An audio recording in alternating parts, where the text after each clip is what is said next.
Stop taking meeting notes and let ClickUp AI Note Taker do it for you. It allows you to focus on your meetings, not your notes. It captures everything, from action items to key decisions. And after every call, you get a clear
Good afternoon, Your Excellency.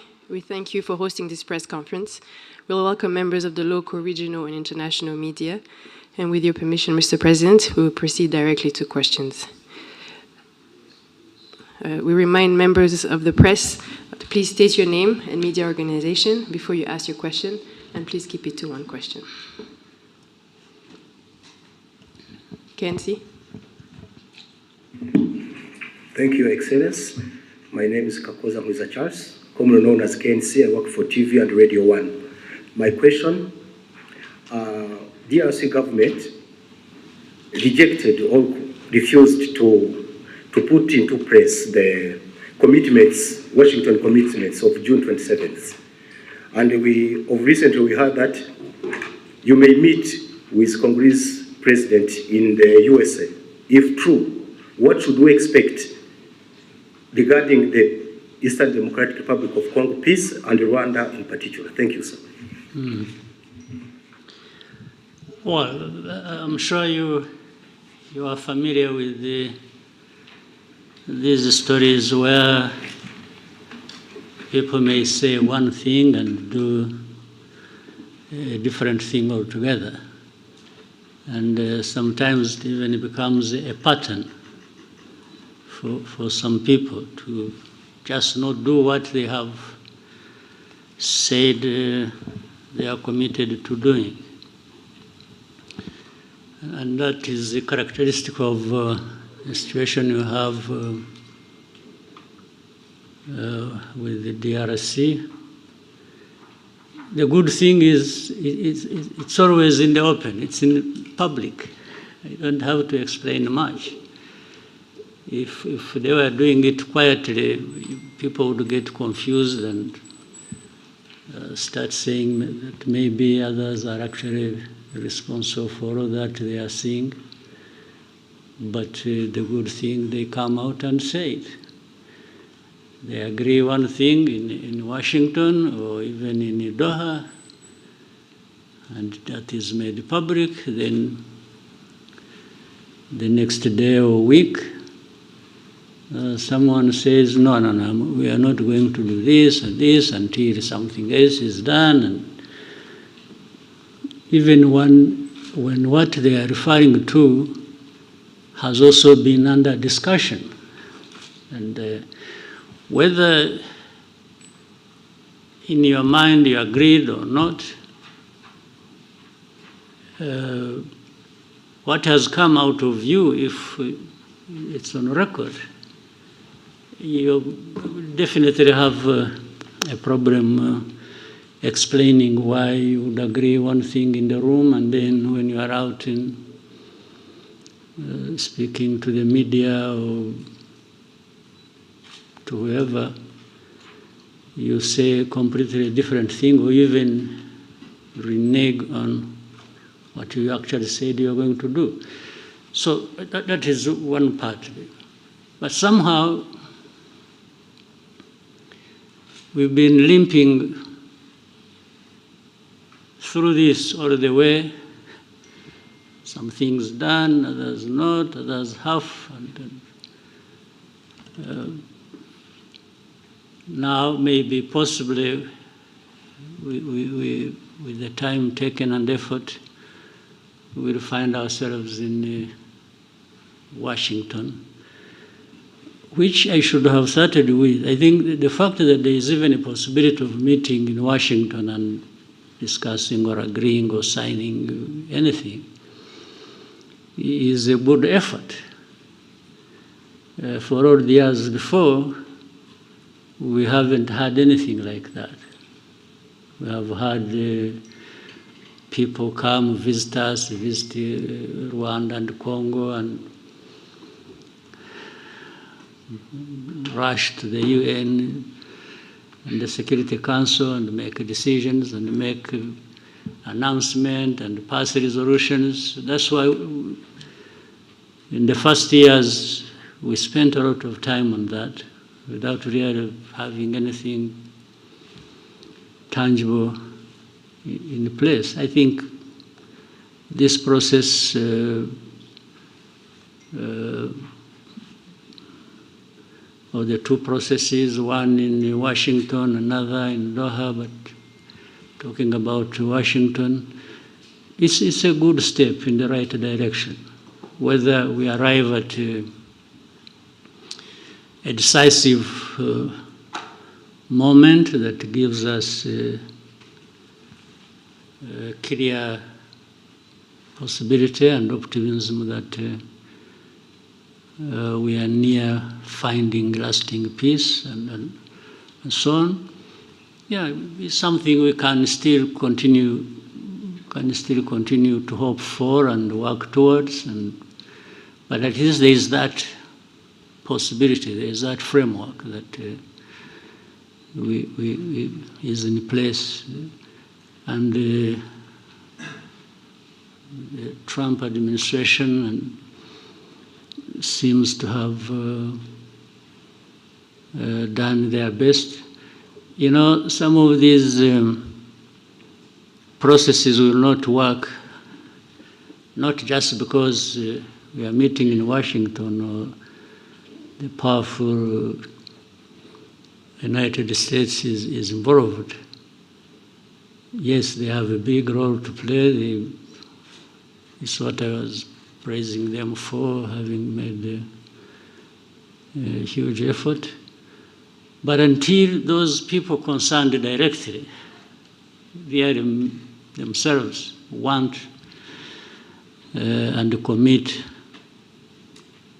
to achieve the end result, which is stability, peace, and security for all that needed, even the most powerful will remain wondering which way to go, or frustrated, if you will. So the onus is on us, mainly the people, the leaders, DRC, Rwanda, and others in the region. You know, Washington took over this when there were also other efforts underway. I'm sure maybe one of you will be asking, or you yourself had it on mind but didn't raise it. You would be asking, what is the East African SADC process? Because they were there. Or the AU, or whatever. That speaks volumes. And the reality is the knot is tied in one place. These problems are happening in Congo, but it seems the leaders don't care or don't know, or they have refused to take responsibility. They just keep daydreaming and talking about all kinds of things, and whenever they've gone all places, the only thing they know how is to keep asking sanctions for Rwanda, sanctions for Rwanda. Okay, but if you sanction Rwanda, how does it solve your problem? How does it solve your mismanagement of your counter affairs? How does it give citizenship rights to the people who have been complaining for decades and have had to take arms and fight you? How does it solve the problem of you having to import mercenaries to come and ask and fight for you? How does it do that? I mean, you know, people should really see things for what they are, and you may hear so many stories about different things, but you also have the ability to see through all that and make your own judgment. So, summary of so much I have said, I'm always optimistic. I always hope there is a chance another day and the following day. But I remain prepared to take care of the business I have to take care of. Thank you, Mr. President. Albert? Good afternoon, sir. Thank you for this press conference.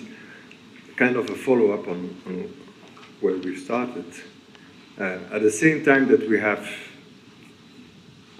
a meeting coming up in Washington eventually, at the same time you have a narrative that has been developing in these last weeks and touching on something that doesn't seem to be the way it is presented, talking about humanitarian crisis, that is incredible, millions of people displaced in Eastern Congo, that people need to have access to Goma, and that is especially developed in Europe, for what we can see.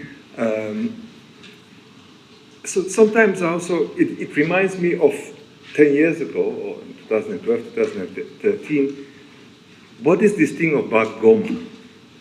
Because as soon as M23 took in 2012 Goma, the whole world went cuckoo. And now again, everybody wants to have access to Goma. So what is there? Because it's at our doors.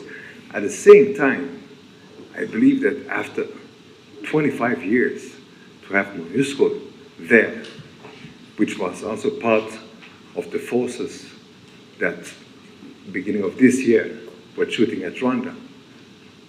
I mean, for Rwanda, this becomes something that maybe needs to be taken up. Like, how long can a force like that still stay there? And especially that they've been part of the belligerents attacking Rwanda. Mm-hmm. So what is this thing about Goma that nobody knows? Well, Goma is near a volcano which sometimes erupts, and so maybe that seems to be the factual thing about Goma. The rest are just studies.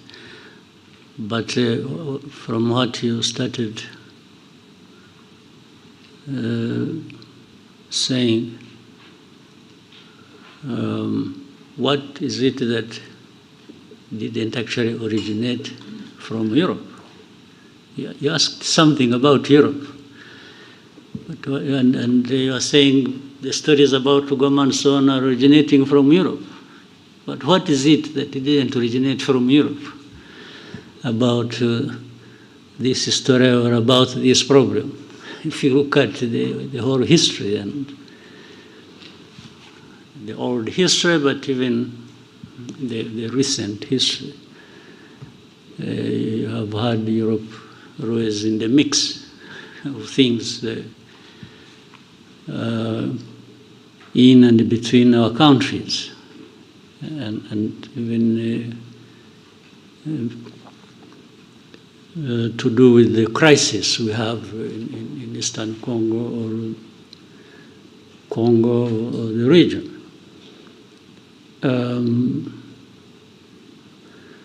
For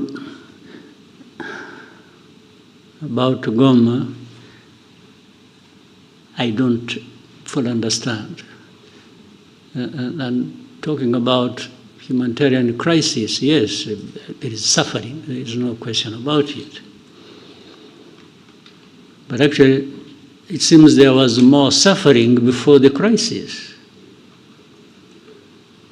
or at the beginning of it. As of today, I think the suffering is still there, but maybe less than. But to talk about humanitarian crisis so much is to find an entry point, an easy entry point into that crisis, and then shaping it the way some people want, given how they have been relating to this history I'm talking about all along before.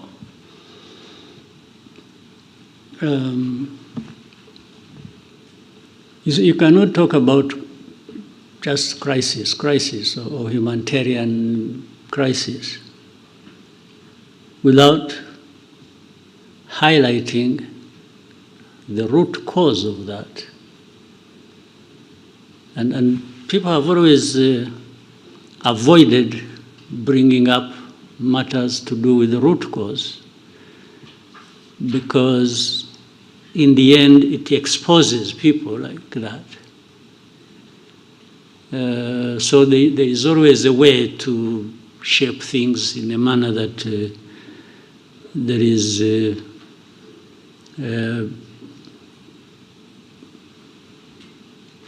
effort to protect themselves, the people I'm talking about. And is it a new crisis in Eastern Congo, or in Goma, or around Goma? You remember this crisis, I have said this before, and you have heard it even from other people, or you know it yourselves. This crisis was there 2012, came back 10 years later. Why can't people try to understand? What is it? How can you have a problem 2012 and 10 years later you have a repeat of the same problem? It means, but yet, for those 10 years, we had this international presence. And many years before that, supposedly to address these problems. So much money spent, so many people involved, people losing their lives in big numbers, refugees, people displaced, and but life goes on like that until we are visited by the same problem, and then we start running around like this is a new thing. I mean, the amount of hypocrisy and even double standards and real insensitivity of some of these powers that we know who are associated with the cause of these problems, or who accompany the crisis in a way they have chosen, and in the end they are the ones making so much noise about, they look like they are really hurt by the suffering of people. These are people touched and offended by people suffering. But this is just trash of pretense. If you are like that, you have heard people talk about values. You see our values. Blah, blah, blah, but it's a lot of nonsense. If you have the power of everything, whether political, money, or whatever, and then every day you're talking about values and so on and so forth, and even want to teach others how to respect values, yet you are the cause of the suffering, and you are the cause of the perpetuation of that. What kind of pretense is this? And you can't just... So when you see these people, coming out with a lot of anger on this and talking about, you see us, you've made a mistake, we are going to do this.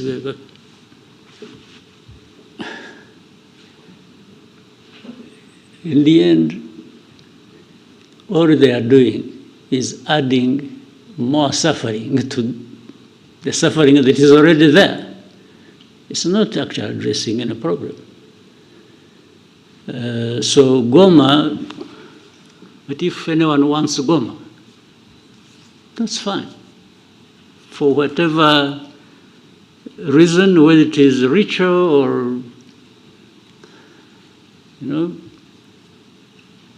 some believe in witchcraft, they would want to go and pray in Goma and meet their witch doctors there and so on and so forth. Still, you know what? Goma it's not functional as of now, but it is in the hands of some people. You go and talk to them. But if I were the one, now let me be myself, let me tell you the story. If I were the one, you come and I'm the one controlling Goma, and you come to say, I want to use Goma. I say, fine. But these are conditions. Goma is part of my problems that I face with the government. And now it is in my hands. I will not give it to you until you show me, alongside that, how you address my problems. Well, I may sound speaking for these guys, but I'm just reasoning. If I were the one, you want Goma, you want Kavumu, or Bukavu, or you want the whole of Eastern Congo back, fine. I have no problem with that. It will only come with you addressing my problems. Yeah, you understand? In my long history, in my judgment, that is what I learned over so many years of fighting for my rights and for, people have, they sacrifice, they do what, but unless they have no reason they are sacrificing, that's a different issue. But if they are, everything should be put together. You want this, I'll give it to you. I have no problem. But we came to this point because of this reason. So if you don't address that reason, how do you just expect you cause problems, and then you come and say, and this I'm saying because, again, for me, what you see is what you get. We used to tell the Congolese from the beginning, when we would be in the discussion, and it's like you see leaders behaving like, it's like, you must do this, you must do that, and they are the cause of problems. So I used to tell the leaders of Congo that asking, or in order for us to have security in our country and have peace, and that we have fought for so many years in the past, it's a must. We must give each other peace. I can't ask anybody for peace as a favor they are doing to me. No. For us to have peace, I beg you, and you have to do me a favor to give me my peace. That's a different world I don't live in myself. I cannot ask anybody to do me a favor to have Rwanda secure or to have my right. Well, initially maybe I can ask you to do a favor, tactically, I can say, please, I beg you, I can even kneel down if you want. But if you don't give me my right, then it means a fight. We will fight, no question about it. So there is no way, where I'm concerned, you can do me a favor for my right. Who are you after all? Who are you to have everything, including my own right, that you can control? How? Who are you? What gives you that right or power to be able to do that? So I've given you more than you really wanted, but Goma is part of the problems we have in Eastern Congo. And yes, Goma should go back to its operations as an airport. But what is it that stopped it being so in the first place? So you must address that. You want to address humanitarian crisis. I agree. There must be a way of doing it, taking on board the fact that there is what is causing the humanitarian crisis, and that must be addressed. Right? So, anything else about Goma? Well, somehow there is also another side of the whole story that has been kept repeated, especially now it's still alive in Europe. It's about the looting of minerals and all of that. I mean... Again, that is nonsense. Exactly. They looted minerals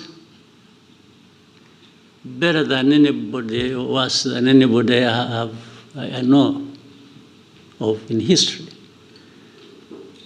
So would you even listen to that? Minerals? Minerals, they sell minerals in, what is it? In Antwerp, in where is? Antwerp. Diamonds. Diamonds. But there are no Do they produce diamonds? Or they have gold, bullions they took long ago and they are adding more? Do they have a lot of gold? Do they have gold mines? These Europeans? They take it, okay. To make their case even simpler or less than it is, they may even say, no, but the gold or the diamonds or whatever we have is brought by legitimate people, okay? Would you believe that? But that legitimate, when they are there, they are the legitimate ones. So, but this whole thing, why do you think, by the way, there is something to do with there is an MOU actually we're supposed to be having with Europe, which involves, I think, and a lot has been worked on about traceability and so on and so forth, okay? Rwanda got involved in that and passed every stage and standard that was expected on that. Now, what is funny and contradictory is, at some point, then DRC goes to Europe and says, no, don't sign anything with, but how do you not sign anything that was supposed to be transparent and show where the minerals are coming from or who is involved? So on one hand, you want to be clear that there is nothing except that Congolese always passed through here and some sold it here to Rwandans who went and sold it to somebody else. Others, they said it through Burundi, through Uganda, through the neighbors. But it is only Rwanda that was picked on about minerals. Simply because, I think with the audience back home in Europe, they listen more to these accusations. The more they hear of them, then the more questions they raise about Rwanda. Whether what they are saying is happening or has happened or not. So, minerals, really think, okay, FDLR, that actually at some point was in control of Goma, or the surroundings of Goma. Why are they found to be innocent in the whole equation? And yet every day we point out things to do with FDLR. But they are not interested. They say, no, they are few, they are... Well, if they think they are few, they should come here. We will take we give them face-to-face conversation with those that have been brought from Eastern Congo recently. They will tell them the stories. But do you think they even want to do that? Haven't some of you journalists, maybe, I hope you're also not selective about what you want to know. Haven't you asked to go and meet these people who have been brought from Congo, the FDLR, to tell you their stories that show you how they are so embedded and intertwined with the Congolese forces and other systems of government? So that plays behind the scenes role, and you don't see it at the forefront being talked about. In fact, some of these FDLR have been doing mining in Eastern Congo. Where do they take their minerals? Maybe those are the minerals that end up in Europe, but they would rather hold Rwanda responsible based on the stories around minerals. What sense does it make? You know, don't... sometimes we overrate people. I'm pretty loyal. Start every warm-up with a pass from the same guy. And I shoot from the same spot. What's up, Steph? What's up, Curtis? Every time. So you can imagine how good something's got to be to get me to switch. Can't beat it, can't beat it, can't beat it, come on. Get involved in petty things and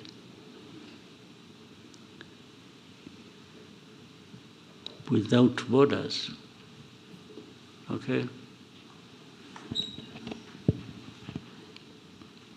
Thank you, Mr. President. We have one more question about Goma from Romain Gras of Jeune Afrique. The question says, President Macron said on the sidelines of the G20 that the M23 and those who control Goma airport have not made the necessary effort to reopen it, stating that the administrative conditions have been met by the DRC. What steps need to be taken to achieve progress on the airport issue? Well, I don't know, what is being referred to as the government of DRC having met what? I don't understand. That they met what? The administrative needs. What administrative need? To the best of, I don't know what, first of all, the meaning of what he had said. For example, are you aware that the airspace in Eastern Congo is actually closed? You can't overfly. You have people flying from wherever, whether South Africa or going there. Or planes don't overfly Eastern Congo because DRC government closed the airspace. Now you want to open an airport in a closed airspace, and he says somebody has met the standards, administrative standards. I don't understand the meaning of it. Second, those M23 and others who control what? Who control the airport? You mean M23 who control or M23 and others?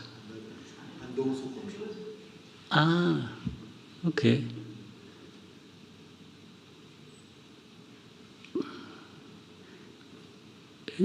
Could I equate it with saying, maybe he wouldn't like that,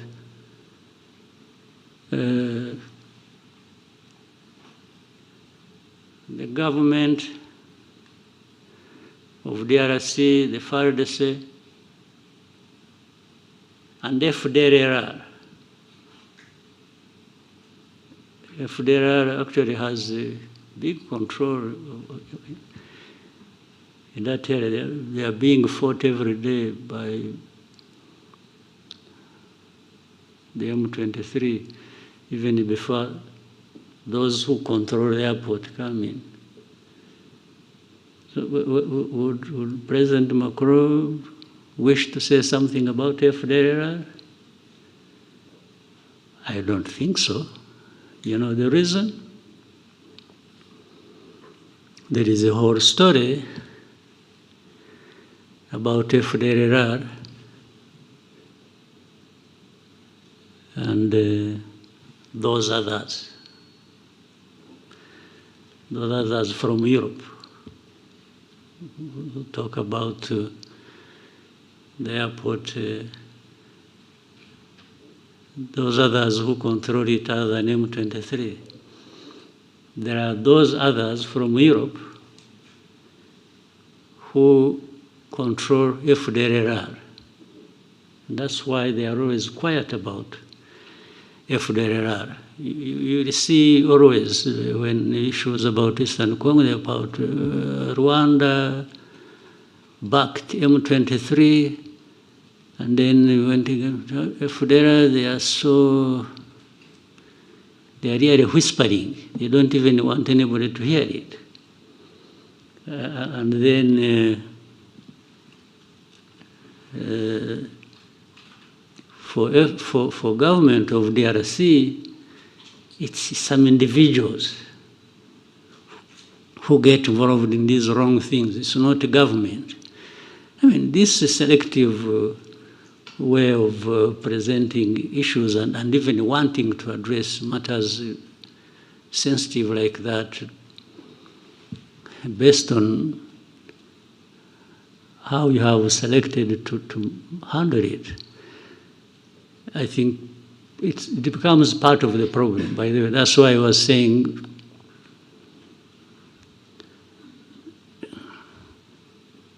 those others, other than those who control the airport, but from Europe,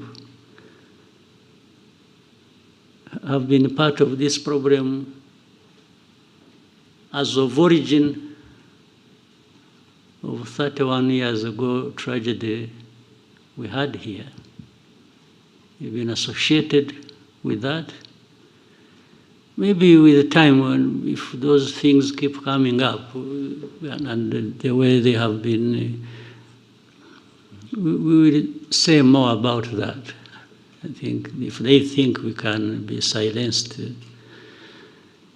to not talk about their historical role and responsibility in matters of tragedy here in Rwanda, and which crossed into Congo, and people are there, you see hate speech, you see all kinds of by leaders. And those others in Europe tend to minimize it and don't even want to talk about it. But then they talk about Goma, M23, and the others who control it. Who control both? I mean, I guess they mean who control M23 and who control Goma. Yeah, but there are those others also who control from the same place where the voice came, who control government of DRC and control FDLR. And that's why FDLR, people keep quiet about it. But, well, if they want us to roll back the whole efforts of the understanding of how we should relate based on their involvement in the tragic history of this country and region, they are welcome. Thank you, Mr. President. Next question for Lionel. Thank you, Mr. President. My name is Lionel Ditalier from Pan-African Review. My question will be about Africa's security in more broader terms. At the recent Land Forces Commander held in Kigali, you noted that Africa still faces the world's the most active conflicts, and that the response is constrained by external bureaucracy and decisions made afar, even when speed and autonomy are needed. At the same time, Rwanda's interventions in Mozambique and Central Africa show us what African-led solution can achieve when partners trust each other and act decisively. So in light of these contrasting realities, what do you think are the reforms required for Africa to be able to strengthen its capacity to respond on its own terms? And how do you see Rwanda's interventions or partnership shape that future? Yeah, it's an important question, but very difficult. Again,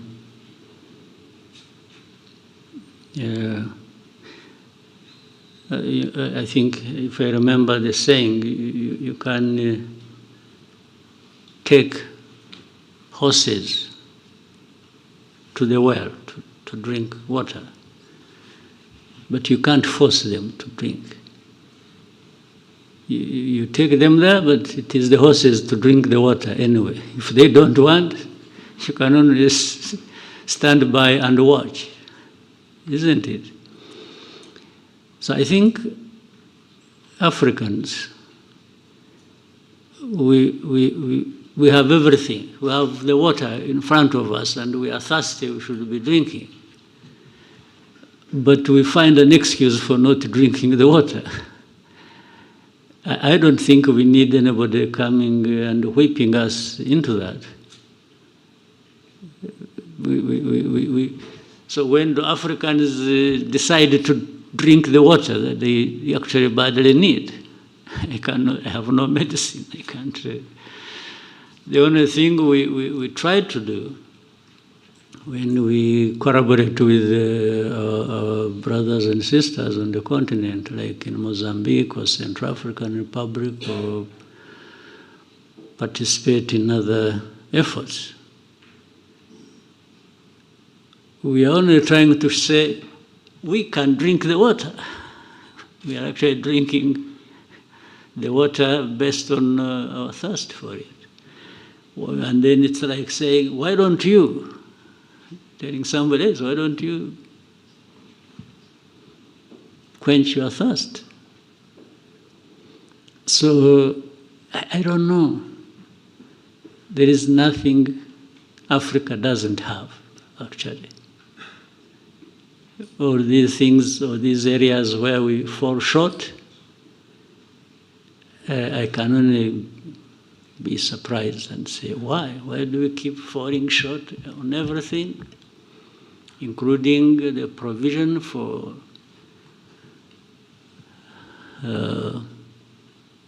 security for our people? When we have the people, we have the resources, we have the knowledge, we have... what is it that Africa doesn't have? Tell me. We have good weather, maybe that's what spoils you. We have... what don't we have? Numbers, we have 1.4 billion people on our continent. So what do we want? What else do we want? Or what do we lack? So that is this is it's a pathetic situation. Yeah. I don't think I have helped you to understand what you can do, but not for lack of trying. Yeah.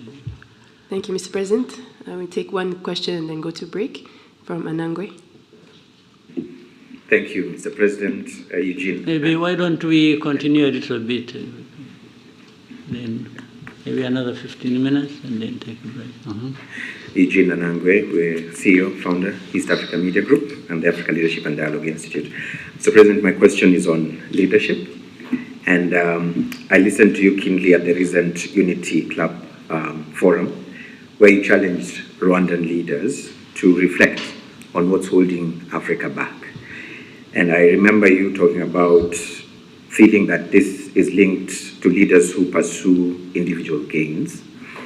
For the close to 20 years I've been in Rwanda, I reflected on this, especially listening to people who have been serving in different quarters. And when someone tells them, Mukomeze bucho, urisanga kuri yellow paper. And they say, reka, reka, reka, reka, reka. And the reka, reka, reka is not because they don't want to serve, but because of the pressure to deliver that leaders in this amazing country go through. The pressure to deliver without apology. Exactly, Yeah. yes. And this brings me to the question of your style of achieving this culture. I know of countries where people will kill each other to get those positions of leadership.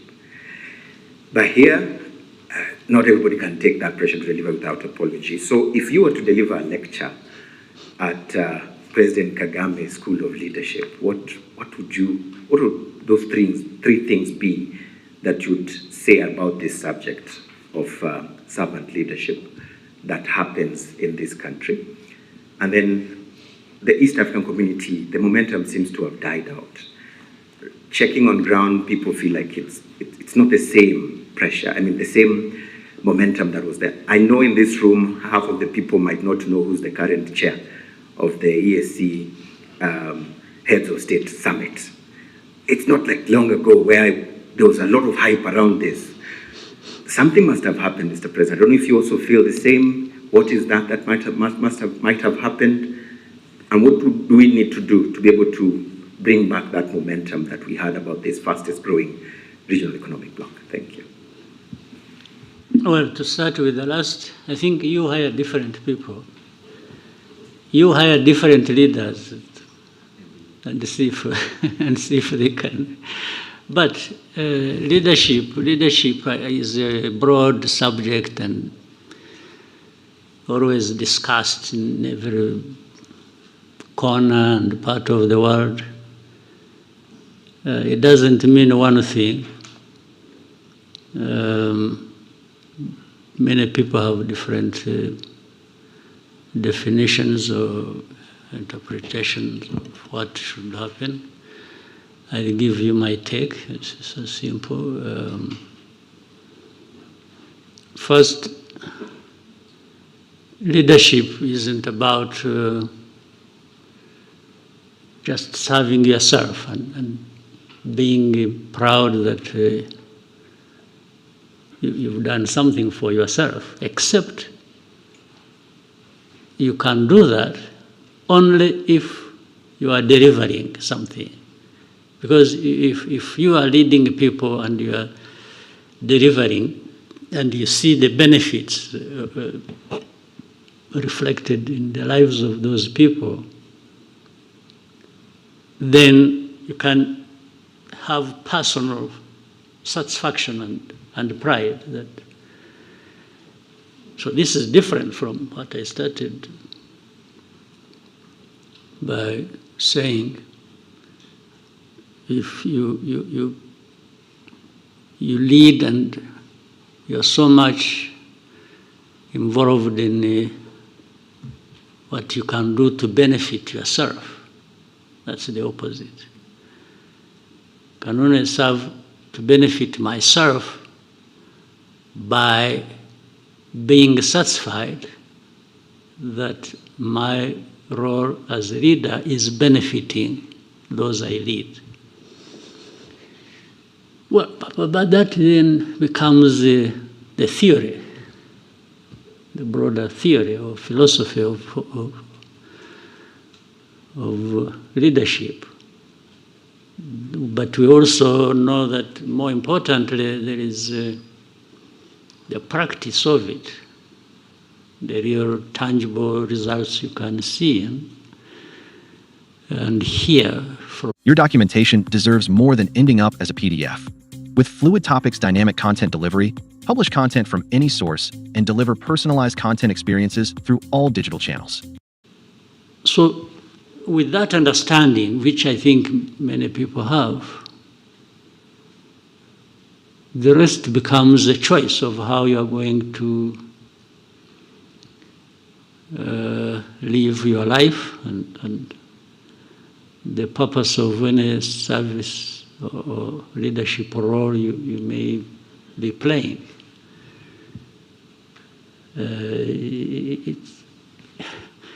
We can learn the theory, but in the end, the practice is ours.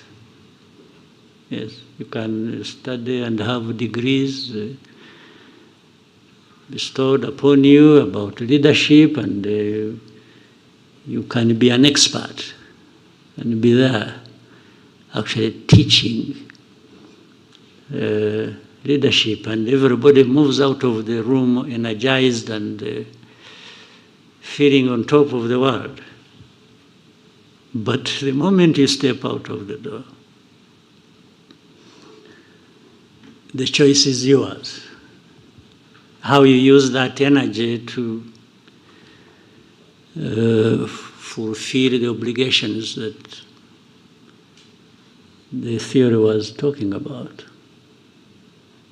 So it's not an easy thing. So you can therefore have this and match it on to what you asked about East Africa or whichever entity or institution. We have to keep trying, we have to keep challenging one another on the basis at least of this theory, and then tying it with the practice and say, but we are saying these right things in this institution, but the practice seems to be coming out differently. So you have to agree that's how issues of accountability come in, because people they understand the theory but have failed on the practice, and they are causing damage to those they did. And therefore, that's when you say, if you are found to be doing this and you run into this and you are causing suffering, then measures should be taken. By doing it intensively, I think you reduce on the damage that is caused by bad leadership. So, as you said, at a personal level, I also confess, I tell you, I have no apologies to make for. And then I tell my people, you know it very well. I have said, by the way, when you get tired of me, get rid of me. I'll walk away without any, I will not fight back. If people say, no, you're becoming too much, insisting, both, too much is not just in time. Too much can also be how much you do in time that disturbs people, okay? But accountability and the desire to have results is not for the half-hearted, no. So by nature, I found either I'm doing it, unless somebody shows me saying, what? There's something wrong you are doing. I listen, by the way. I also have ears, I have a sense of trying to listen and learn, but if nobody comes up, and we all agree that what we are doing is the right way to go, on that one I push everybody in my domain as much as I can. But age is catching up with me, so I have some reduced energy, not like I had 25 years ago.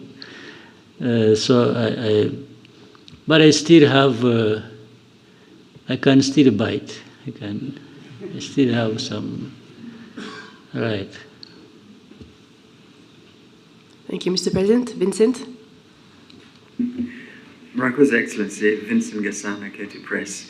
Bear with me, sir, I'm going to go back to the DRC crisis, which continues to cause instability, insecurity, and of course, devastation for the people of Congo. It seems to me, sir, that the main factor perpetuating the crisis is what is a determination by certain Western governments to direct away from the attention away from the causes, underlying causes of the crisis, and instead just seeking to make Rwanda some kind of sacrificial lamb for everything to do with the DRC. Now, I appreciate, sir, that the Rwanda does not have the power or the influence of these nations, but it is nonetheless a sovereign nation, a sovereign member of the United Nations, African Union, and other similar bodies. I wonder if there are any mechanisms within these bodies where Rwanda can table motions to hold these governments to account, not just to give Rwanda respite, but most importantly, really, for the sake of the people of Congo who suffer the most from what is a profoundly egregious cynicism which this government seem to think works in their interest. Thank you very much. Sir. Yeah, again, it's, I can say we are trying, and we'll keep trying. Maybe every day that comes to pass has brought something new, and looking forward to the next. But this is the state of affairs in the world we live in. There are these things that are never straightforward, and much as we may deny it and keep running away from it, it's that saying, having might tends to make people right, or give them the right. So we have had this for a long time. They might tend to think they are right, and they don't care, even when they realize that what they are involved in is wrong. But as long as it benefits them one way or the other, they will take that direction. They don't care about it, and especially when it comes to we Africans who are even ready to accept it. It's like Africans, we are happily exploited. We tend to, be so subservient that somebody does wrong to you, and the tendency is for the Africans to be the ones to apologize. You get offended, you get hurt, then you are the one to apologize. And really can't keep blaming somebody else other than ourselves. Why do we?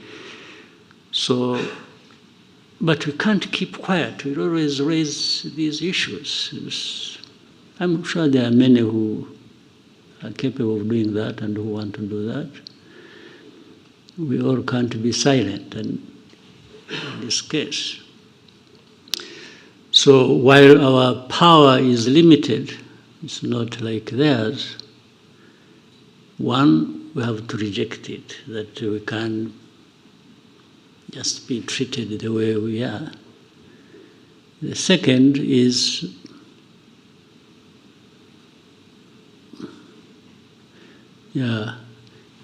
we even have some way of fighting back.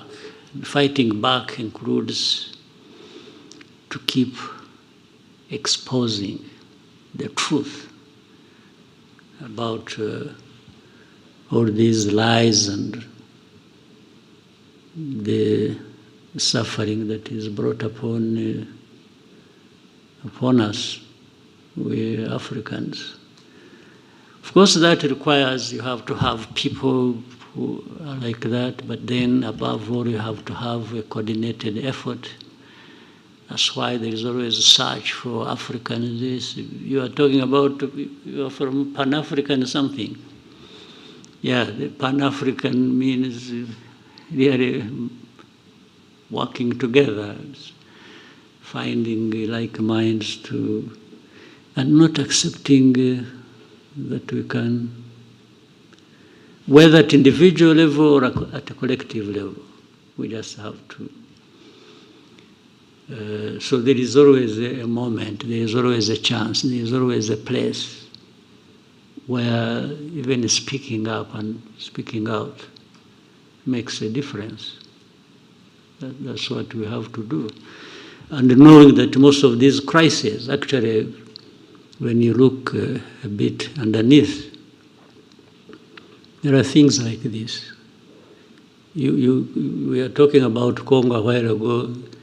There's nothing between Rwanda and Congo and the conflict thereof. There's nothing that is just Congo and Rwanda. Underneath, there is a volcano, yes, that you have to contend with.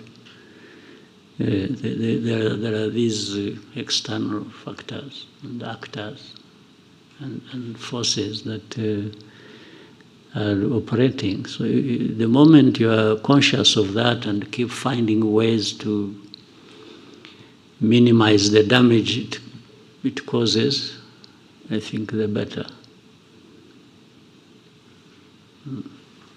Mr. President, we'll take one more question coming in from William Wallace of Financial Times. He's asking what is causing the delays to the Washington summit with DRC. If it does go ahead next month, how confident are you in a peace that sticks? Yeah, that's almost like another question I answered earlier, but what is delaying, I can assure you, does not come from or relate to Rwanda. That's I want to confirm that. It comes from somewhere else. I don't know, maybe the one who asked the question can keep trying to investigate, but nothing originates from Rwanda. But the question I answered earlier is, I mean, people, we have had so many meetings, our delegations have met in Washington, and there is also, I keep bringing back Doha, there is Doha, but they discuss, they are near agreeing something, or sometimes they agree something, and then just out of that place, the next day, somebody is just it's in the open. It's not done quietly. Something, no, I want to do this until you have heard somebody say, we are not going to sign anything in Washington until Rwanda has removed the forces from DRC. That becomes, but these are things that have been discussed even before we went to Washington. There was a discussion about that, whether in Rwanda or so. But then you are in Washington, we agree that yes, there are a number of things that are going to be done by both sides, and this is the sequence, and they sign. Our people, delegation, and the delegation from there, they sign. And then after that, the next day, whether still in Washington or back home, they say, no, we are not going to do this until now. They set different conditions other than what was actually done and agreed in Washington. So this is what delays the things. So for us, we've been here waiting. There were many times we are hoping that they are saying that maybe beginning of December, I'm not sure that we are going to meet in Washington.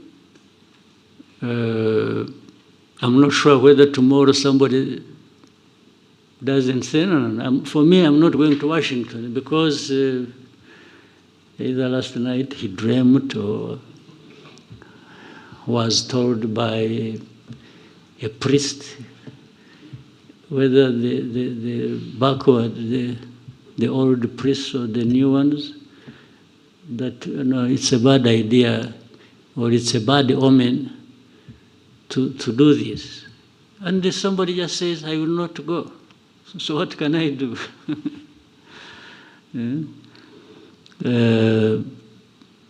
But we are still hopeful that maybe because those bringing us together maybe have some power to move things, but at least for sure they have the intention. So we will wait and keep hoping that it's not just about a trip to Washington, it's about making steps towards finding an agreement that can help us start a process that will bring peace to our region and to our countries. Thank you, Mr. President. We'll now take a 15-minute break and come back. Maybe 15 minutes or even 10, and then we... But you forced me into a break. I welcome it, and I welcome it anyhow.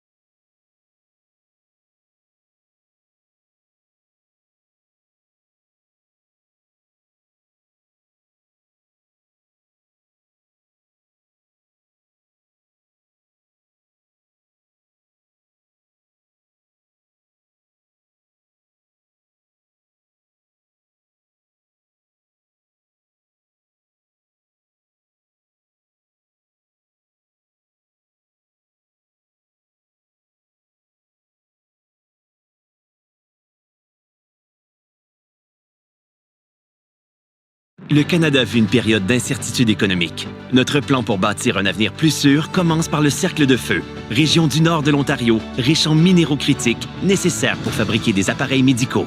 Voici comment nous protégeons l'Ontario, grâce au Cercle de Feu.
passports, bags, thermostat, Uber.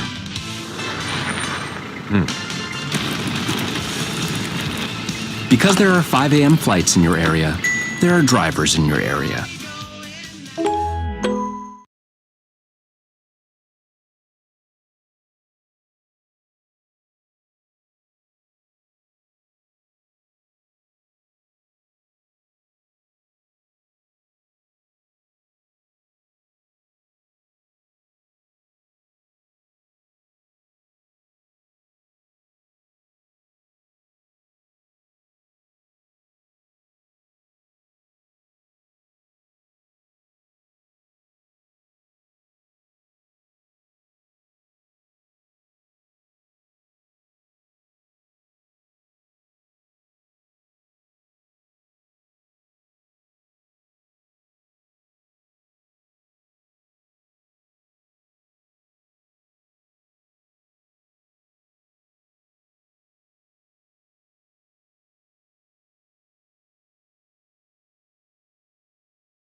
turi muri village Urugwiro ahari kubera ikiganiro Nyakubahwa Perezida wa Repubulika Paul Kagame agirana n'itangazamakuru.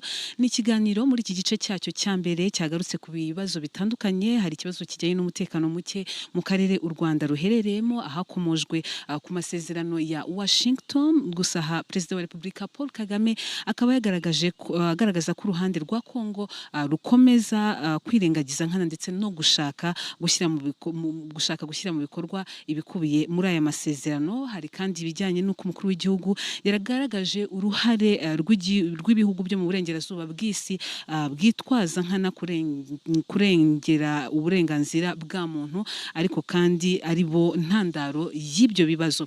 Muri iki gice cya mbere kandi cy'ikiganiro Nyakubahwa Perezida wa Repubulika Paul Kagame yagiranye n'itangazamakuru, hanagarutse ku ngingo yagutse y'umutekano w'umugabane wa Afurika, aho Nyakubahwa Perezida wa Repubulika Paul Kagame yavuze ko Afurika ikwiriye kwishakamo ibisubizo mu gukemura mu buryo bwayo ibibazo uyu mugabane ifite. Avuga yuko umugabane wa Afurika ntacyo udafite cyatuma udakemura ibibazo by'uyu mugabane. Ku kibazo kandi yabajijwe ku bijyanye n'imiyoborere ye, Nyakubahwa Perezida wa Repubulika Paul Kagame yagaragaje ko uruhare rw'umuyobozi rwakabaye rushingiye ku gufasha abaturage. Turakomeza n'igice cya kabiri, ni ikiganiro Nyakubahwa Perezida wa Repubulika agirana n'itangazamakuru.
Thank you for the break, Mr. President. We'll proceed right away with the remainder of the questions.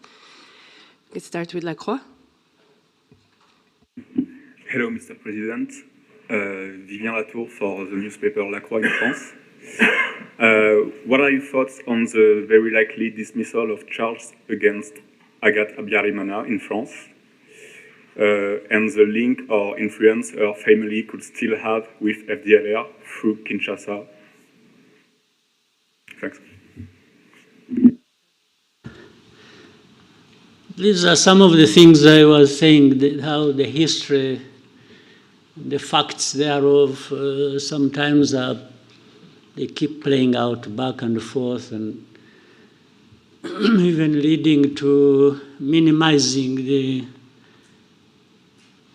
the identity and the effects and the real bad image of FDLR. And you see it playing out in different places and ways. Yeah, in the recent time, years, months, we are aware the son, one of the sons of the son of Habyarimana, and some of the people who ran away from here, by the way, who live in Europe, United States, and have been active on this agenda of FDLR, and they've been recruited, they are financed, they've been forming different things under the tutelage of the president of DRC, personally, not even we follow, we see the visits, the many visits they pay to DRC government in Kinshasa, and we follow their activities. They are enabled to get involved in. There are even those who used to be the officials of government who ran away like 20 years ago, again because of association with FDLR or other activities to undermine the integrity and fail the government so that it doesn't move forward. So you can link these things. You see the FDLR being covered up by some authorities in Europe and elsewhere, then the family of Habyarimana and individuals who were active in what happened in the tragedy, like his wife, and they are in the courts of law, the cases are treated the way those powers decide. And then those activities leading up to, and then in the end you have people saying, if there are, how many people are they? Really it's like, for us who complain about, when we are complaining about FDLR, these genociders, actually it is not even complaining about them in isolation. They are strengthened, they are made effective by the association they have with, for example, the government in Kinshasa or some authorities in Europe, or who allow this to, and then in the end who openly play down this. So you can put all that together and form a picture of how manipulations and wrong things have been going on around this problem of FDLR, but also how that relates to what is happening in Eastern Congo or in Congo, and the noises that are made after that. Then you see resolutions that they UN sort of not bothered about FDLR and not even bothered by those who support them and trying to distance and make them innocent, those who support them. So it is in that form that we see even that case, how it has evolved. It has something to do with all that. Next question from Theodore.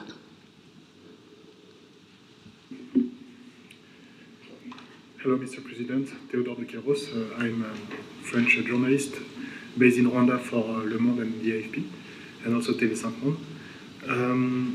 You spoke about association between FDLR and Kinshasa. Could you share us more information about the association? Do you have any clue of that? But also, can you help us to assess the FDLR threat in Eastern Congo in terms of number and firepower? Also, as dismantling the FDLR group seems to be one of the key of the Washington Peace Agreement, when will you consider that this group is dismantled? Thank you. Well, everything I have said, even here, about FDLR and those who they are associated with, explains that. I don't know whether I just have to repeat myself. In fact, I even talked about how there has been talk about numbers as a way of making it. The easiest way to give you numbers. I get it. It's hard to change. Me? I'm pretty loyal. I've been on the same team for 17 years. Same coach for 11. Never switched my number once. I start every warm-up with a pass from the same guy. What's up, Curtis? You talk to these people who have been captured and brought here among the leadership of FDLR. So that you talk to them directly. They will give you. But again, the issue of numbers. By the way, I have seen that, for example, let me give you,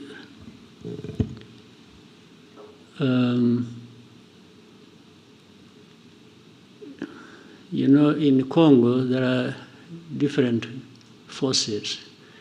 Let's say there are forces of Burundi, big numbers actually.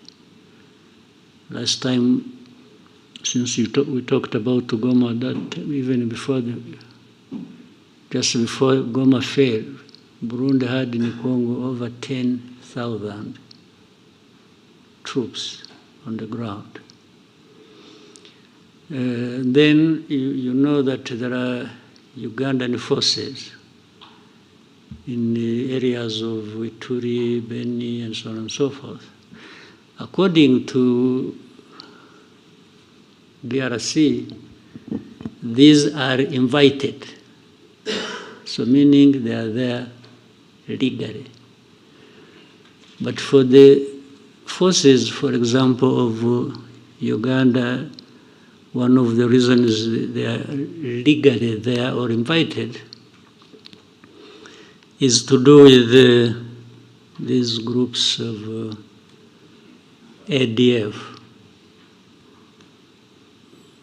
Would you be interested in finding out or understanding, or let us understand,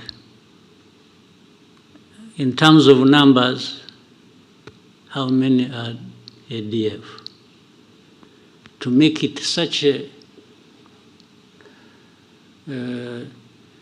significant problem that justifies the presence of, let's say, the amount of forces that, the number of forces that came from. Do you have an idea? So, because I suspect there may be a fraction of FDLR, but it is taken seriously by that label put on them terrorists. You see, terrorists, even when they are 5, they actually do harm, and people take that seriously. So if there are, why no one would take them seriously, knowing that their history, and worse still, knowing that they are associated with a government in DRC. And I mean, this is a public knowledge. Even the way you have heard of hate speech, you have heard of all kinds of things. If you want to know, you must be knowing. So still the issue becomes, how many would they be? How many? So it's like putting me to task. One, it is falsifying the issue of numbers. If we want to know about numbers, there are many. That's very fact. Then, but the essence of saying how many are they? It's like to say you are exaggerating. No, I'm not talking about you. I'm talking about what you said that is said by so many, including authorities in Europe. I have been asked by some leaders of Europe, how many are they likely to be? When somebody asks me that question, immediately I know he's interested in covering up the problem. And therefore, I associate it with all this I see.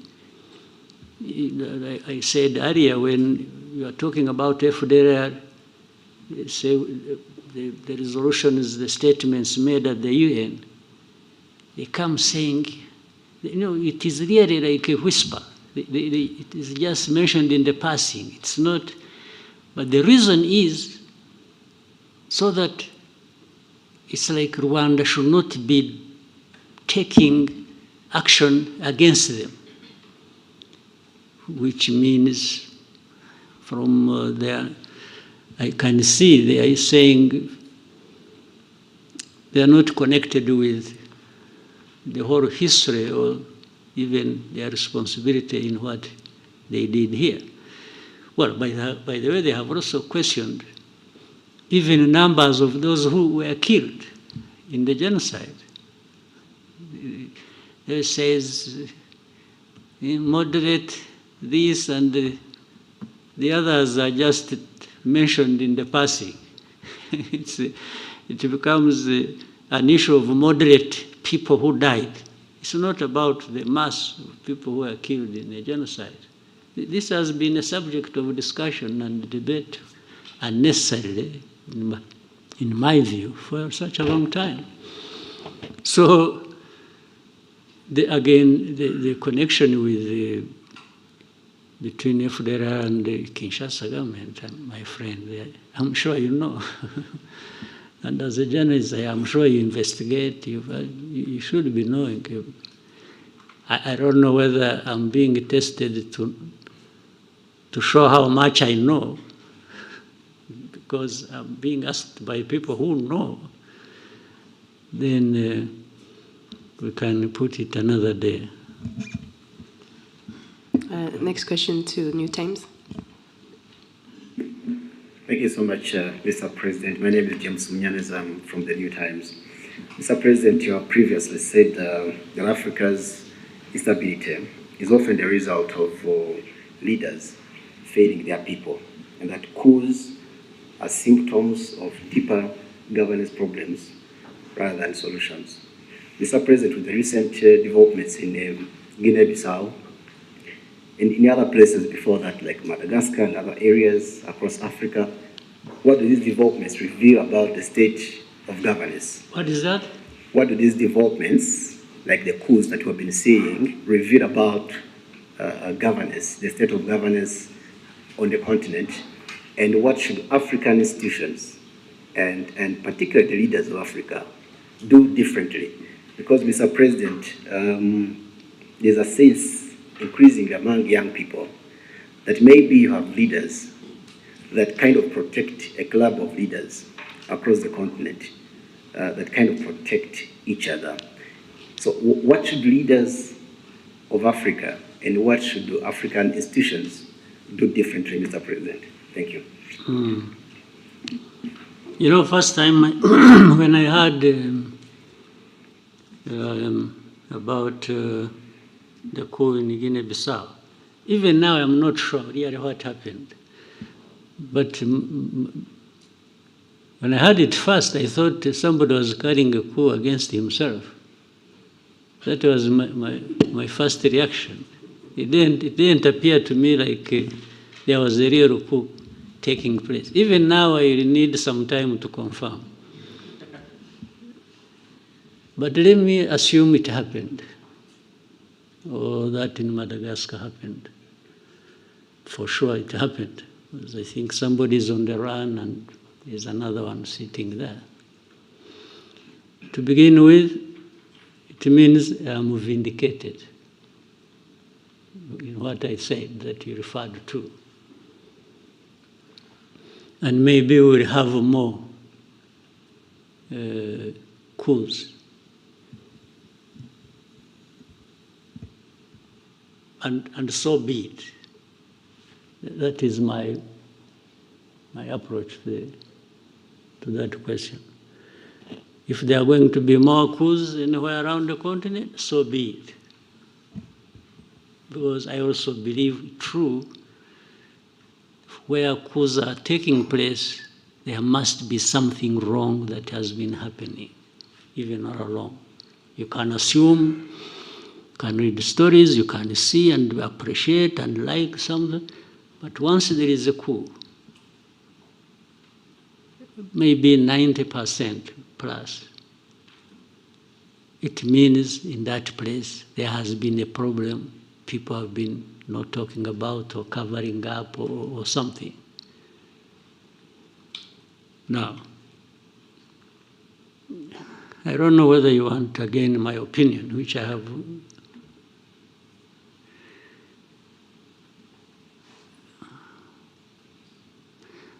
Because what is interesting, some of these coups are happening in a place where these, they are happening in places where these people who make judgment about us, the West, have been praising leaders. Okay? These coups only happen to tell these people you've been telling lies. Tell me, and maybe you can think about it and investigate and find out later, you'll tell me later.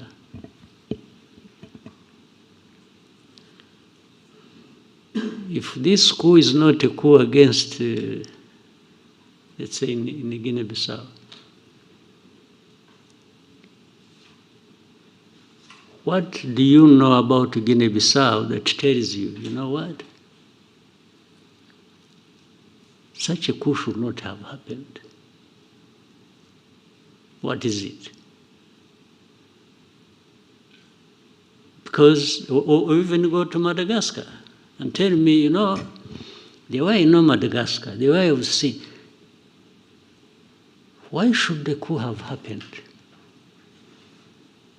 When we ask ourselves the questions in that form, we might then get to understand whether there are underlying problems or there haven't been, somebody just out of madness acted and overthrew a government. So the young people you talked about, you call them Gen Z? Zs. Well, why did you go to Z before you went to Gen Zero? I mean, the last resort, maybe. Is that what it means? I'm just guessing. Still, they are an expression that something is amiss. It may not even mean that they are always right. You see? But I would rather than, for those of us who are still around and don't want to be overthrown, we may need to find a way of making these young people responsible also, so that they feel they are part of, and therefore no need to overthrow. You see what I mean? Because there are so many, they can't all also be operating recklessly, collectively. Maybe some hot heads among them can mobilize others, but still to move the whole mass to do something. So before they do that, it's our responsibility maybe to do something so that they have no need to do that. Because where does it end up anyway? I haven't heard, except in a very distant place, but also differently. I haven't had any of these ones go through that process and becomes the leader. So they always end somehow, maybe for another year, for another term, okay? There is a way to do things and to have a conversation in a manner that they become part of. And they become part of, if a country, because countries have problems, mine has problems. And people necessarily do not get everything they want, because there are real problems that people say, this country, if I use my example, wouldn't have everything as they wish to have it. But it is my duty, and for those other leaders of this country, to be out there transparently explaining to people why there are these problems, and show the effort you are making, and also that it involves them to try and deal with this problem. If somebody has a problem they understand, they won't be violent. They'll even be more sympathetic. They'll be a bit sympathetic because they know somebody, let's say you may say you want a road there. People may say, I want to see a road 100 kilometers from here to there, tarmac road. But if I go to them, I say, you know what? I'm really trying to put this road because I also think it should be there. But the resources we have, the envelope, so small that we have to split it in so many things, hospitals, schools, this and that. So I'm still falling short of the budget to take care of these roads. So please bear with me. And then I will also tell them, we see in our tax revenues, we are trying to get money from, but you're also not paying up. You are dodging taxes, you are doing this. So please, if you have, I'll make sure that your money yeah, we'll find a way to making this road. Or, you see, they were used to having these powerful people. They don't. Introducing the new Money Mart app built to make managing your money simple, fast, and on your terms. The new Money Mart app, now available for download. People would provide money, but they are no longer showing up.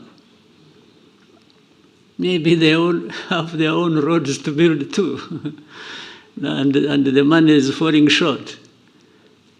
So, and say, but bear with me, but let's be together. So if you are transparent and they understand, they don't have that thing because it's not your problem. It's not somebody who got the money and took it in corruption or something. Why would anybody get angry with me if I have explained like that? But if they suspect, no, but you're not sure, you're not taking your this money for yourself, they will not be sympathetic. They may even tear me eyes and laugh and clap and like they have listened to me, but in their hearts they are keeping a grudge with me. Yes. So one day they will show up on the street. If it's the road, it's a hospital, it's this, it's that, and then later on they get news about this man who is not, he's building a castle in Paris or in Brussels or in New York. They will come for your throat. Yes, they will. It becomes only a matter of time. They'll come for, they'll come at you and you'll face it. So, but for the coups, for me, I summarize what I've said before. In a way, maybe there are good coups and bad coups. There might be a coup by somebody who got high-handed and high anyway, just not 100, but high, and became reckless and thought because he has a gun he will go and take power. That's a bad coup. But if somebody, a group of people say, no, enough is enough. These guys have been telling us lies. They've been doing this. They're enriching themselves. They are cheating us. We can't have it anymore. It's stinking. And they go for whatever form they do it.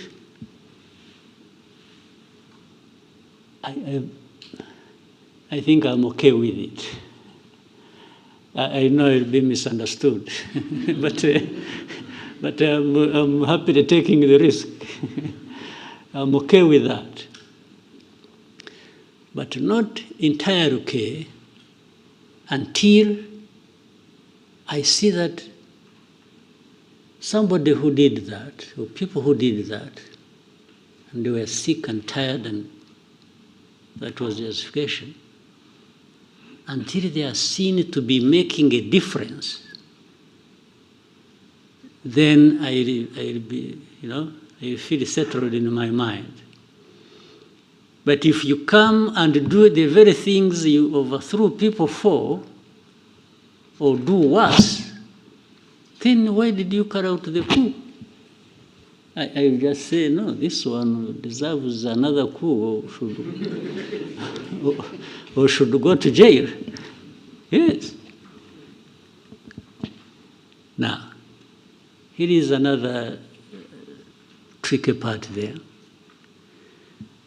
You see, there are these coups, people really have a knee-jerk reaction about coups. It's a coup, everybody, that one should face the barrel of the gun. let's now, before the coups, talk about that situation. If you have a constitutional government led by civilians, and they are killing their own people, they are mismanaging everything, they are taking all the resources of the country for themselves and taking it outside and literally destroying the countries they lead. And then there comes an election after 4 or 5 years or whatever. You know what happens? People should also get tired of this. If you have that record, if you have that history, should it be automatic that you should continue just because you are a civilian and even when you cheat elections? Do you get it? Because it has almost become automatic that if you are there, you are sure of winning the next election. Okay? Even when you are doing all these terrible things to your own people. So, is it justified to say, yes, this one, even to say at least what? At least he's a civilian, or at least he kills few people, or fewer people, or what? Do you really, can that be a justification? Now, when I'm saying that, there should therefore be a mechanism, maybe at the African Union level, to also hold the people, the civilians, who are messing up their countries and who are cheating elections every other day, and they keep going just because they are civilians and just because they are... But the Constitution does not provide for you to cheat the elections, does it? Again, there is a funny example in our neighborhood. This Congo we are struggling with, we are talking about. This man who raises the whole world and causes all kinds of troubles. When was he elected? No, you seriously, you here, tell me when. First time? The second time?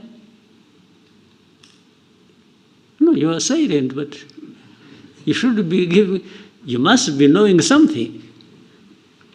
But the first time, he was just handed over by his friend.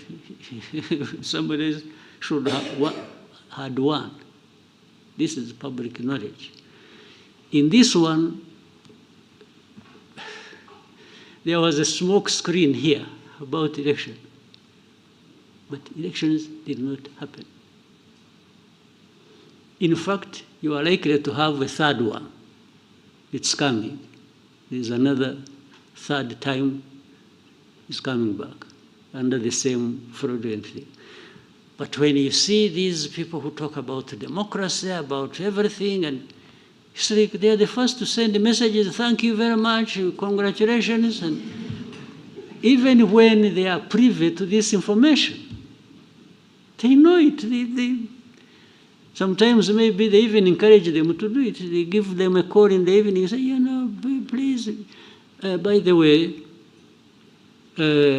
I have a company that is looking for cobalt. Are you aware of that? Company X that is, can you give them, what do they call it? Concessions. Can you give them? He said, yeah, of course I do. Okay. That is a deal. A deal for cobalt, a deal for winning elections even if nothing happens, or to win even when he has lost. I mean, you must be aware of these things and how they go. So you can crucify me for my crimes, but when it comes to you, as I also said, I talk about it. So why this world we are in, it's not playing ping pong. It's just because at the same time we are talking about lives of people, right? Yeah. Thank you, Mr. President. Scovia. Murakoze Nyakubahwa Perezida wa Repubulika, nitwa Scovia Mutesi, ndi umuyobozi w'ikinyamakuru Mama urwa Gasabo TV. Nashaka kubaza ku kibazo abacuruzi bafite inganda mu Rwanda uyu munsi bavuga ko babangamiwe no guhangana n'ibicuruzwa bituruka mu mahanga kuko basabwa ko bapfunyika cyangwa package mu bikoresho bitangiza ibidukikije mu gihe bituruka mu mahanga biza muri plastique byaba bifunze mu macupa cyangwa amashashi abifunze. Basanga rero badashobora guhangana nabo ku isoko, bikaba bifite ingaruka ku nganda zabo, aho bamwe bavuga ko ahari bashobora kujya hanze kugira ngo nabo binjize ibisa n'ibyo. Basanga niba ntacyo bitwaye nabo bashobora kubikoresha. Ikindi kibazo nari mfite ni ikijyanye n'abaturage uyu munsi bishimira imihanda itandukanye hirya no hino mu gihugu ihuza uturere, ariko abakora iyi mihanda minini ya kaburimbo ntabwo bashyiraho rigori cyangwa inzira z'amazi zigera mu gishanga, amazi akajya mu ngo z'abantu cyangwa mu mirima, aho usanga rimwe na rimwe bisanga batuye mu manegeka kubera igikorwa remezo cyaje. Ndabashimiye Nyakubahwa Perezida wa Repubulika. Well, icyambere kitari n'iki kibazo uvuze inganda n'abacuruzi n'iki. Ikibazo cya mbere dufite ahubwo nta nganda dufite. Niba twubakaga inganda nyazo byadufasha ibintu ntibigomba tukagabanya ibiva hanze, bimwe bikaba biri hano cyangwa twe tubyohereza hanze. Aho niho nahera twashaka uburyo byakorwa, kuko hari ibintu byinshi bishobora gukorwa mu gihugu byanajyanwa hanze cyangwa byakoreshwa mu gihugu bidakeneye plastique. Niba naho twaharebaga cyane tukagabanya, ariko kuri ibyo bindi ubwo busumbane buzanwa mu bacuruzi n'ayo mategeko ya plastique, ngira ngo bigomba kuba ikibazo cya mbere bikorwa nabi cyangwa bikurikiranwa nabi. Icyo kibazo kimaze igihe ndibuka ko kigeze kuganirwa, abantu bagifatira ingamba z'ukuntu, ntabwo ubwo bitumye nibaza aho byahereye, kuko ikibazo cyaraganiriwe cyagomba gufatirwa ibyemezo, ariko ejo nzabisuzuma numve neza uko bimeze. Ejo dufite cabinet meeting rwose, ndumva nzakibaza abantu birimo bakansobanurira. Hari uburyo bugomba kuba buriho ibintu byakorwa cyangwa bikaringanizwa bitakutaje cyane abakorera mu gihugu kurusha abakorera hanze bazana ibintu. Hagomba kuba hari uburyo.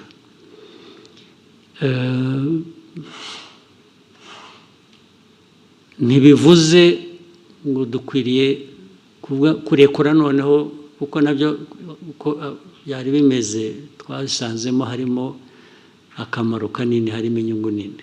Ibyo kuvanaho za packaging ibintu bya plastique, ariko abantu babisuzumye neza bashobora no gushyiraho ingero zitandukanye, ibintu bimwe byakorerwaho cyangwa uburyo byakorwa bikagabanya ubwo bukana bw'abantu batakaza imari kubera ko ibiva hanze nabyo bikwiriye kuba bifite uko bihera, nabyongeraho amafaranga kubera iyo mpamvu, kugira ngo nkuringanize n'uwo mu gihugu wishyura ibirenze kubera ko we yabikoreye mu gihugu. Byose ushobora kubishyiraho rwose tax, ari ukoresha hano nta bundi buryo agomba gukoresha plastique nashyiraho tax, ariko byagera kubivana uzana plastique ayivana hanze nko kuba kabiri. Ibyo byose birashoboka. Hari uburyo bwinshi umuntu yagenda bisuzuma akabiringaniza kandi udatakaje icyangombwa cyo kuvuga ngo tugomba kugabanya plastique, kuko bimaze imyaka 20 ngira ngo bya plastique bikora. Ntabwo mbona byahungabanije igihugu mu mikorere cyangwa iki, nubwo bigomba kuba bifite abo byagiye bibangamira. Ibyo rero byakosorwa. Hanyuma ikindi cyari iki, iby'imihanda. Iby'imihanda urumva ni nk'ibyo nabyo ni nk'ibya plastique wari uvuze. Imihanda ubwo impamvu abantu bakora batyo nabi bituzuye bikangiza ni ukutabikurikirana, kandi nitwe bigomba kuba biturukaho, kuko ari ugiye gukora umuhanda, umuntu wa mbere utanga ibigomba kuzuzwa n'inde? Ni twebwe dushaka imihanda. Niba twarabitanze hariho cyangwa hatariho uburyo bwo gutwara amazi, ikibazo ni icyacu. Niba twarabitanze nabyo uko bakora imihanda tubifite, umuntu akazaza akavuga ati umuhanda mwanshinze narawukoze nararangije nimunyishyure, bakamwishyura akagenda batabikoze, ni twebwe, ntabwo ari abakora umuhanda. Ubwo ni ikibazo cyacu kigomba gukemuka, nacyo byanze bikunze. Uzampa ingero gusa zimwe nakuzimpe, kuko ibyo byombi ndashaka hari inama y'abakuru ba minisitiri ejo. Hari urugero nyakubahwa Perezida wa Repubulika, umuhanda Kigali-Bugesera, abaturage batuye munsi kandi ubona ko hari amazu afatika abantu bubatse neza, ariko hari za ruhurura ziza zitangira ari umugende w'amazi bikarangira bibaye ruhurura, aho abaturage basabwa kuhimurwa, leta igatangira gutanga ingurane aho kugira ngo ibe yarayoboye amazi agera mu gishanga. Icyo kigomba gukosorwa, byo nabyo byanze bikunze. Thank you, Mr. President. Divan, RBA. Maybe I'll try to shorten my answers so that we don't spend the whole day here. Il est temps qu'on en parle. Non! Il faut qu'on t'explique que l'argent ne pousse pas sur les arbres. Voyons voir ensemble comment tu peux jouer à tes jeux sans trop dépenser.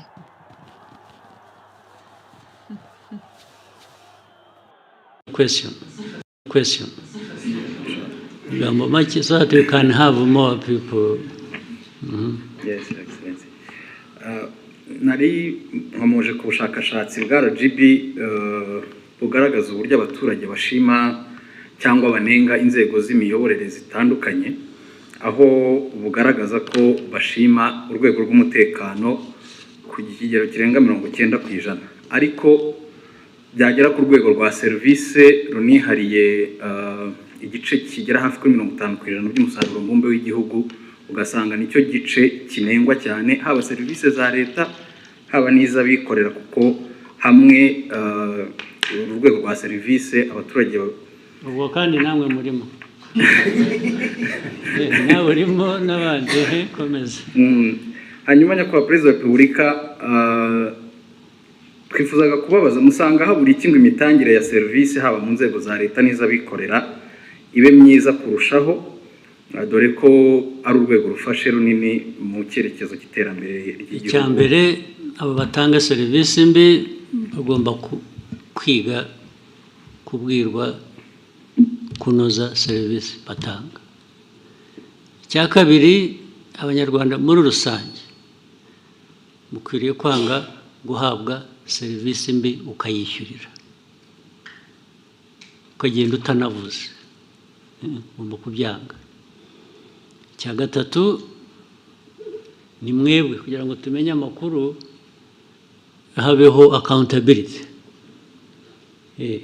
Nawe umunyamakuru bishyire hanze ubimenye uvuga uti bari bamaze kutubwira umuhanda, urugero umuhanda aho ibintu byiza, amazi yangiza umuhanda, yangiza amazu, n'icyo urwo ni urugero.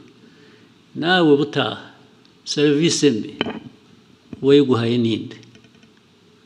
Ahangaha ukavuga ahangaha batanga serivisi nabi, even nk'umunyamakuru, ariko murabitinya, murabiceceka mukabihisha, cyangwa mugashyiramo abo mufitanye amasinde gusa, abandi mukabihorera. Hari abo mutavuga, mukavuga ababoroheye cyangwa ababangamira ku bindi, ariko mukwiye kubishyira hanze uko bimeze.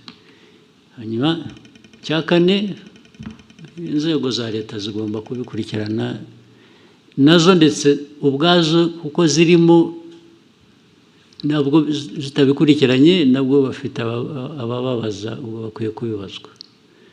Ariko ikibazo cya serivisi mbi cyo ntigikwiriye kwihanganirwa n'uwo ari we wese. Ariko ndakubwira ntabwo hashize igihe kinini mpora nabyo, ariko nahuye nabyo kera no mu nteko. Kera twagiye mu bintu bya what was it, national dialogue. Kera abantu bazahamagara abantu bakora, bafite amaresitora, bafite ibiki, ngo baze bagaburira abantu bari bageze ku 1000 mu gitondo. Turakora neza akazi, ugeze ku lunch tugira break, nagiye kuyifatira ahandi, nagize amahirwe kutayifatira. So ngarutse mu afternoon usanga barambwira harimo n'abayobozi, harimo n'iki, bose bamwe babajyanye za ambulance ziraho zitunda zijyana abantu mu bitaro. Ndabihorera. Ariko ugasanga nta n'uvuga ati bazanye ibi bintu bamukurikirana ibibazo. Ndetse habaho guhura kundi aho ngaho, bakagarura wa wundi, bakaba ariyo baha ngo atange serivisi zo kugaburira abantu. Urumva biri muri twe, ntabwo ikibazo ari cy'aba bandi batanze serivisi mbi gusa, ariko n'abo bazikoreye nabo arishyura akagenda. Na vuba aha abantu benshi ngiye mvugana nabo bakakubwira iriya resitora, bakakubwira izina. Ejo bundi twagiyeyo twese uko twari 7, none 4 twese twararwaye, na 2 bari aho bari ku standby bategereje kurwara. Ugasanga ni ikiganiro gusa byahereyeho. Hashira icyumweru, kubera ko aho hantu hari ukuntu wenda hagezweho cyangwa bahavuga neza, ukumva ngo basubiyeyo. Ntabwo serivisi mbi yacika kandi muyishimiye. Bize wowe wahora usubira ahantu baguha serivisi mbi ukishyura, ubwo butishimye se. Ni ikibazo kinini, mujye mukishyira hanze, mukiganire, mukivuge uko kimeze, mureke ku serivisi mbi kwiye kwangwa period. Ikavugwa, ikanengwa, abayitanga bagakurikirana kurusha gusubirayo baguhaye serivisi mbi. Next question for Sam. Thank you, Your Excellency. Short. Thank you. My name is Sam Karenze. I work for SKFM. My question is about Rwanda and the Arsenal deal through Visit Rwanda initiative. Arsenal? Arsenal. Oh, we won last night. Did you see it? I'm also an Arsenal diehard Ah, good. So, what is the problem? After 8 years working with Arsenal through Visit Rwanda, they recently announced that they won't be renewing the contract. Your Excellency, what's the reason behind the decision of not renewing? And if you can tell us about some news that.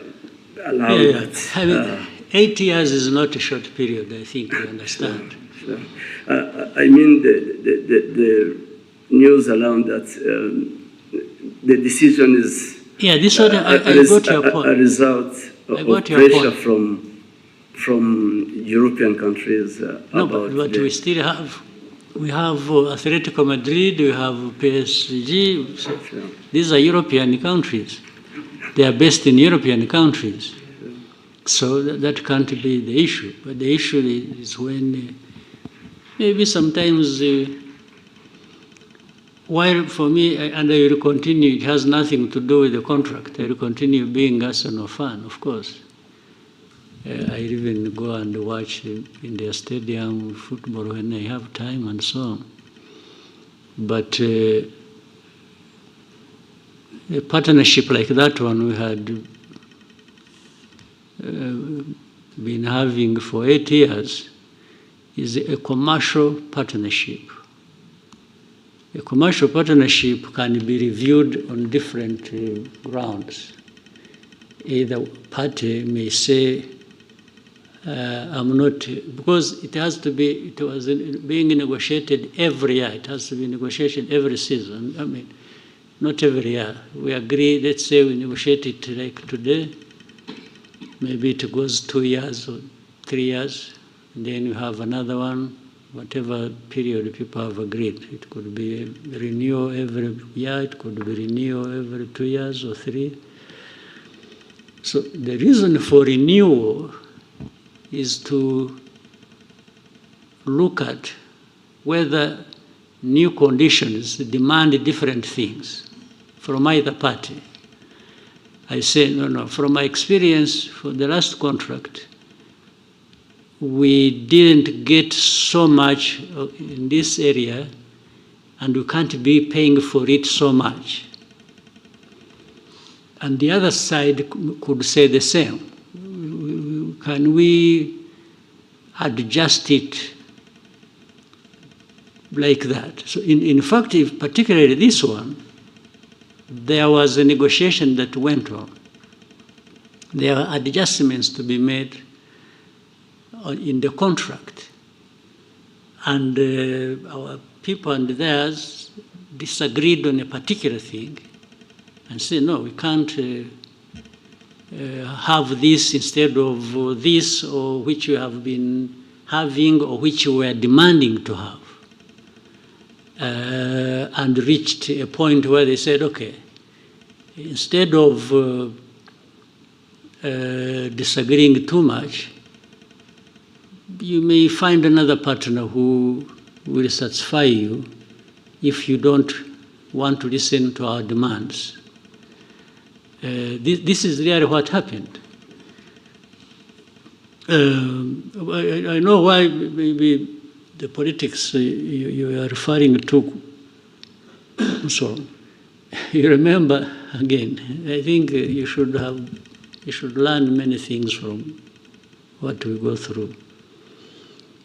You remember, even now I don't think they have stopped. You remember DRC went to UK and was repeatedly there complaining about our partnership with Arsenal, and saying, no, you can't do that with a country that is, kinds of things, telling them stories like that. They went there from the beginning of this conflict. They repeatedly made it an issue. Actually, they also went to PSG. It's not just... so it didn't work. People explained and we continued the partnership. And it was during that time that we even had more partners. You remember Atletico Madrid came later.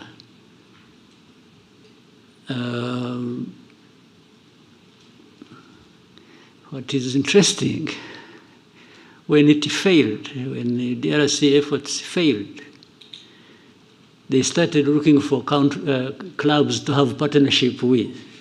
So, yes, that's exactly what happened. If you saw, I think I saw a game yesterday or the other with the Monaco. Somewhere on the sleeve they have D something. Yes.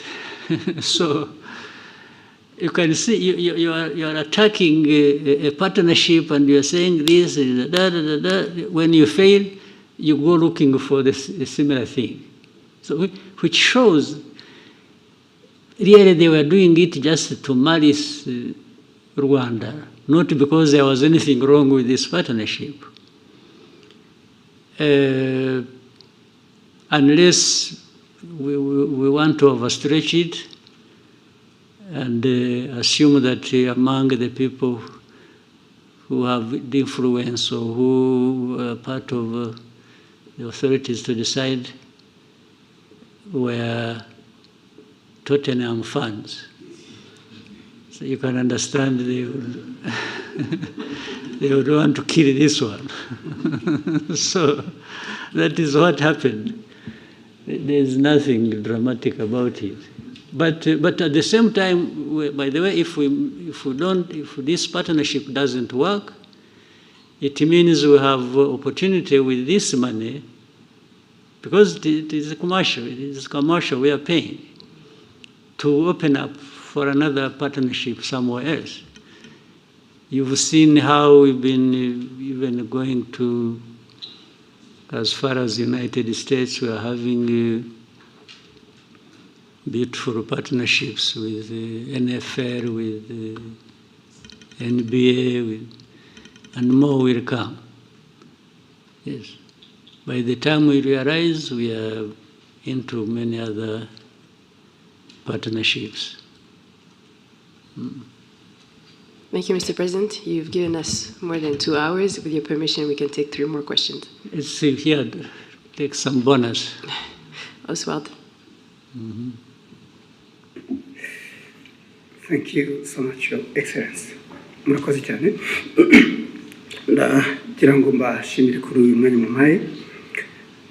Sinzi niba mwarabonye raporo yasohotse ivuga ko mu mwaka umwe 2024-2025 abantu basabye akazi bari 1,100,000 birenga. Akazi gahabwa abantu 3,000 gusa. 3,000 kuri 1,100,000. Bitatu bigomba kuba ariko byaragiye mu kampani imwe cyangwa ebyiri. Ntabwo nibwira ko birakireka.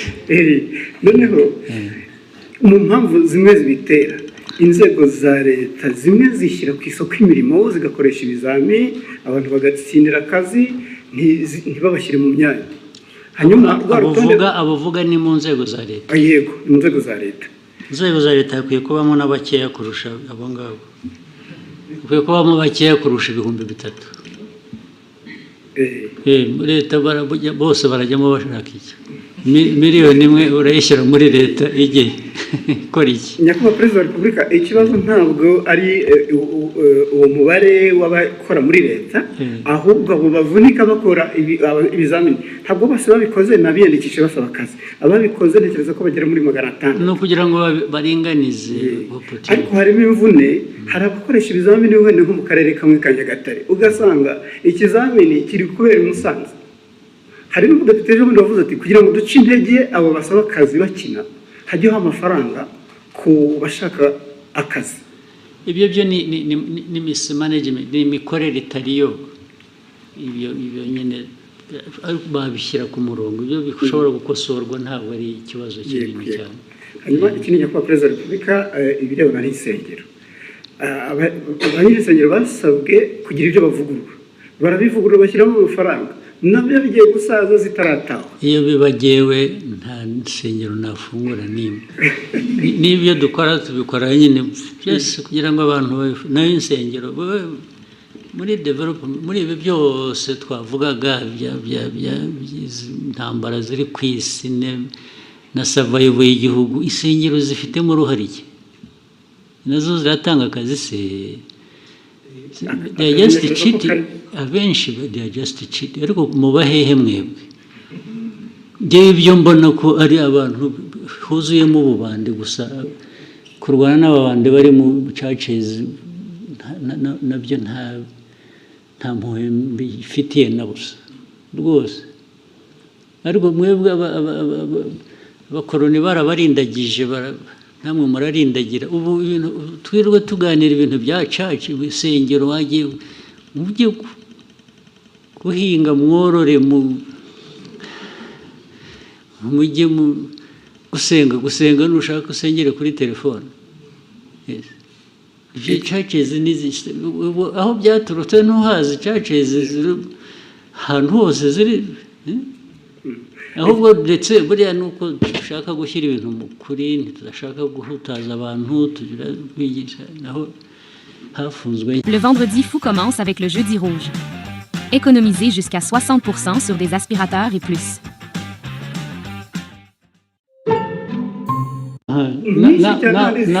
Naho tuzazifunga ahubwo.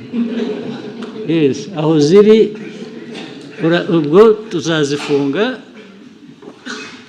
bajye basengera mu rugo rwose. Iri senga abanyafurika mwara niba munyina ikindi kibazo kimwe kibona n'inyambo. Ejo bundi mwagabiye Emile wa Katari inyambo. Albert Rudatsimburwa twaza tuganira avuga ati birakwiye ko inyambo zishyirwa mu murage w'igihugu ku buryo buri official. Ibyo bintu mwese mubitekerezaho bizakorwa ryari? Muzabitekerezeho mwebwe. Muzabitekerezaho mubikore. Jye mfite inyambo ndazitunze ndishimye. Uko muzazigenza migirire gute ibyo birabareba. Yes, njye nzatunga ngabe nishime nyambo ko ari amateka yacu se. Mwe mukora akazi ko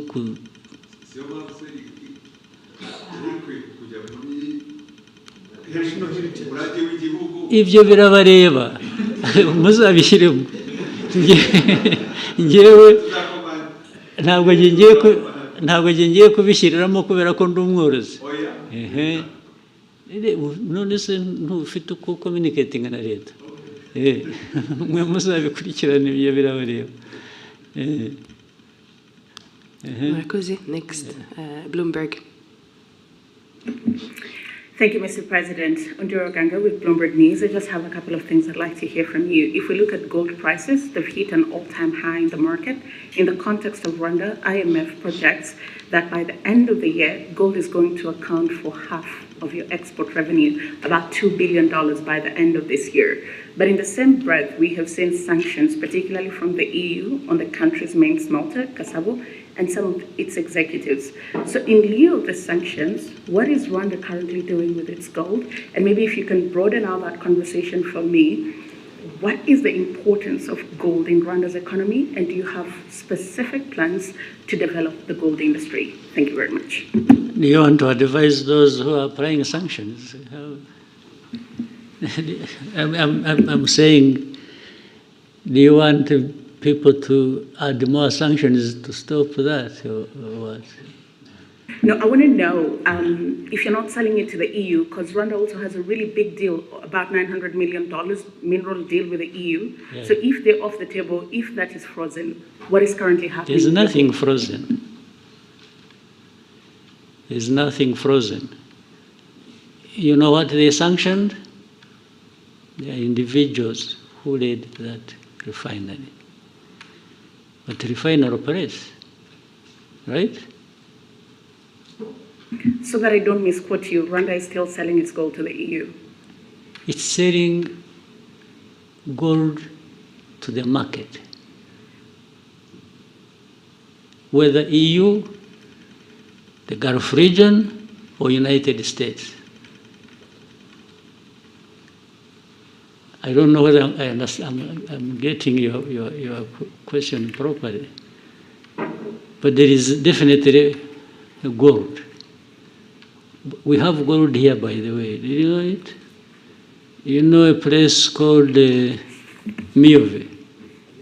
You have heard? During the war of 92-3, our soldiers were operating in that region. Miove, there is a swamp, you know it? In Chumbi.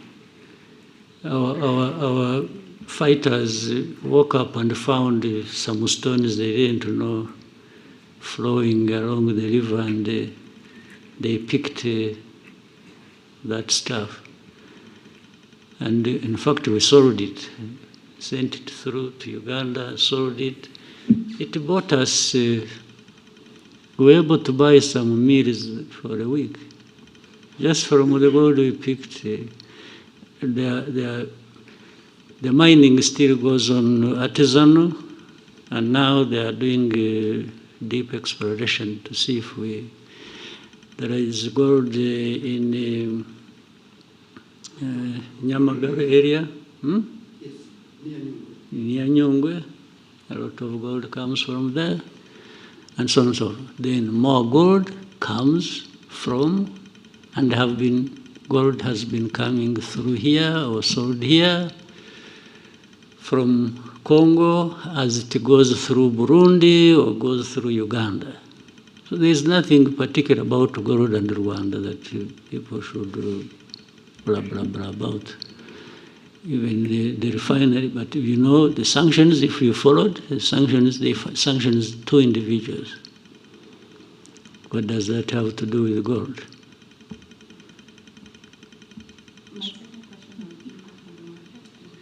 Impact of Rwanda on the market, or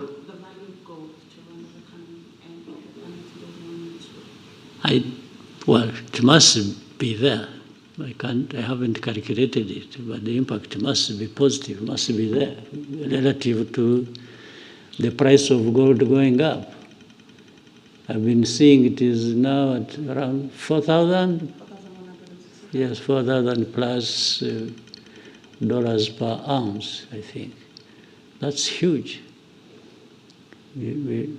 As you see it, you may end up, and it has nothing to do with Rwanda, you may end up having wars around gold, those who need it and those who produce it in the world. And those who have more will get more involved than those of us. We are talking about young or small people. Rwanda always carries the burden of the whole world by itself.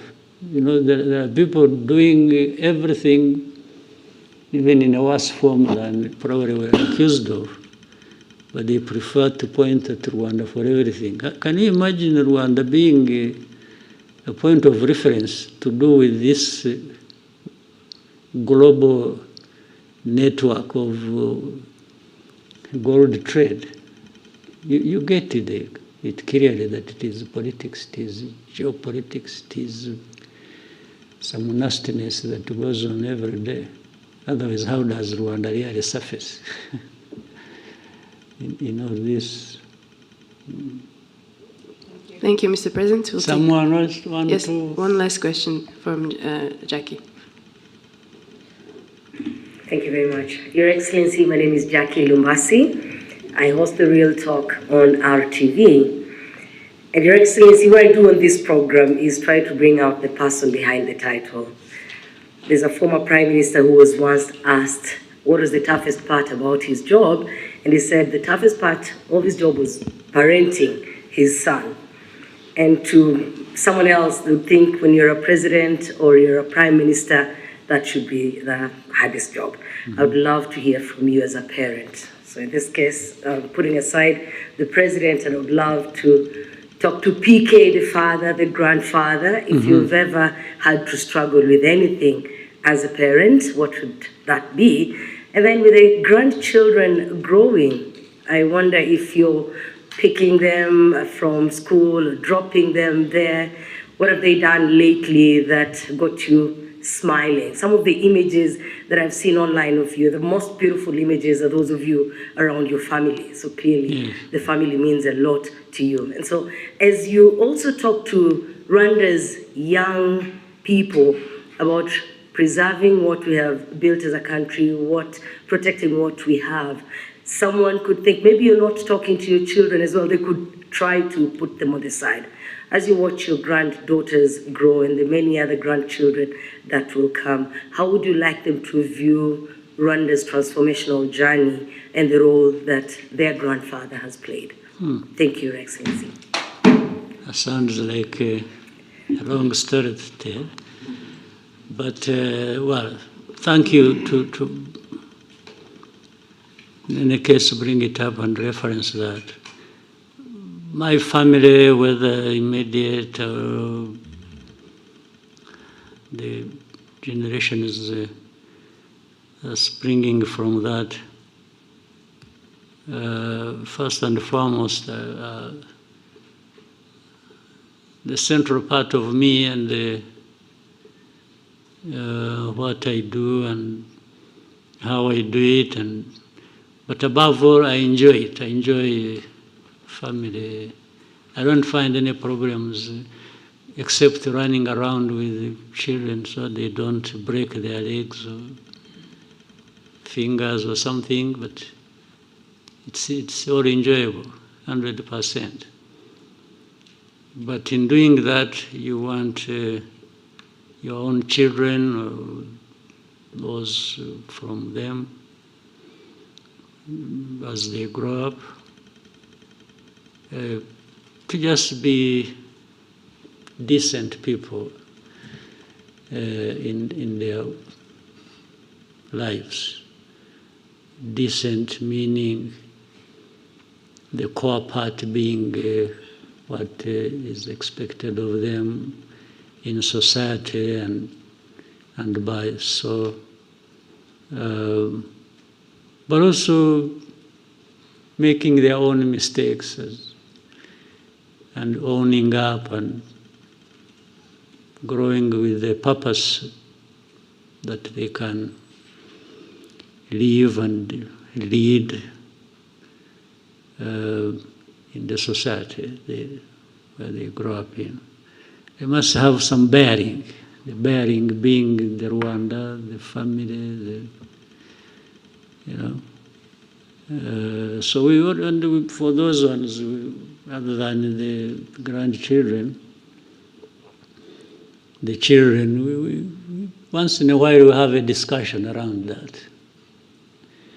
And I have time to tell them my experience, my life, young, middle age, growing up to the age where I am, and all that the family, my wife and I have had to go through to make sure that first we survive and they survive, and so the efforts can't be for nothing. The efforts can only be for the fact that they must grow up as decent human beings as much as they can. I can tell them so much, but only they can do so much. And if they can learn from that, which we always have to insist and they do, well, that's it. And actually the issue of them growing up as president's son or daughter or grandchildren does not feature much. We try to remove that from the conversation as much as we can. They just have to grow up as decent human beings. If they become presidents themselves or become whatever they want to become or become nothing, that's up to them. They know how to live with it. Yeah, so, but it forms a big, big part of my life, and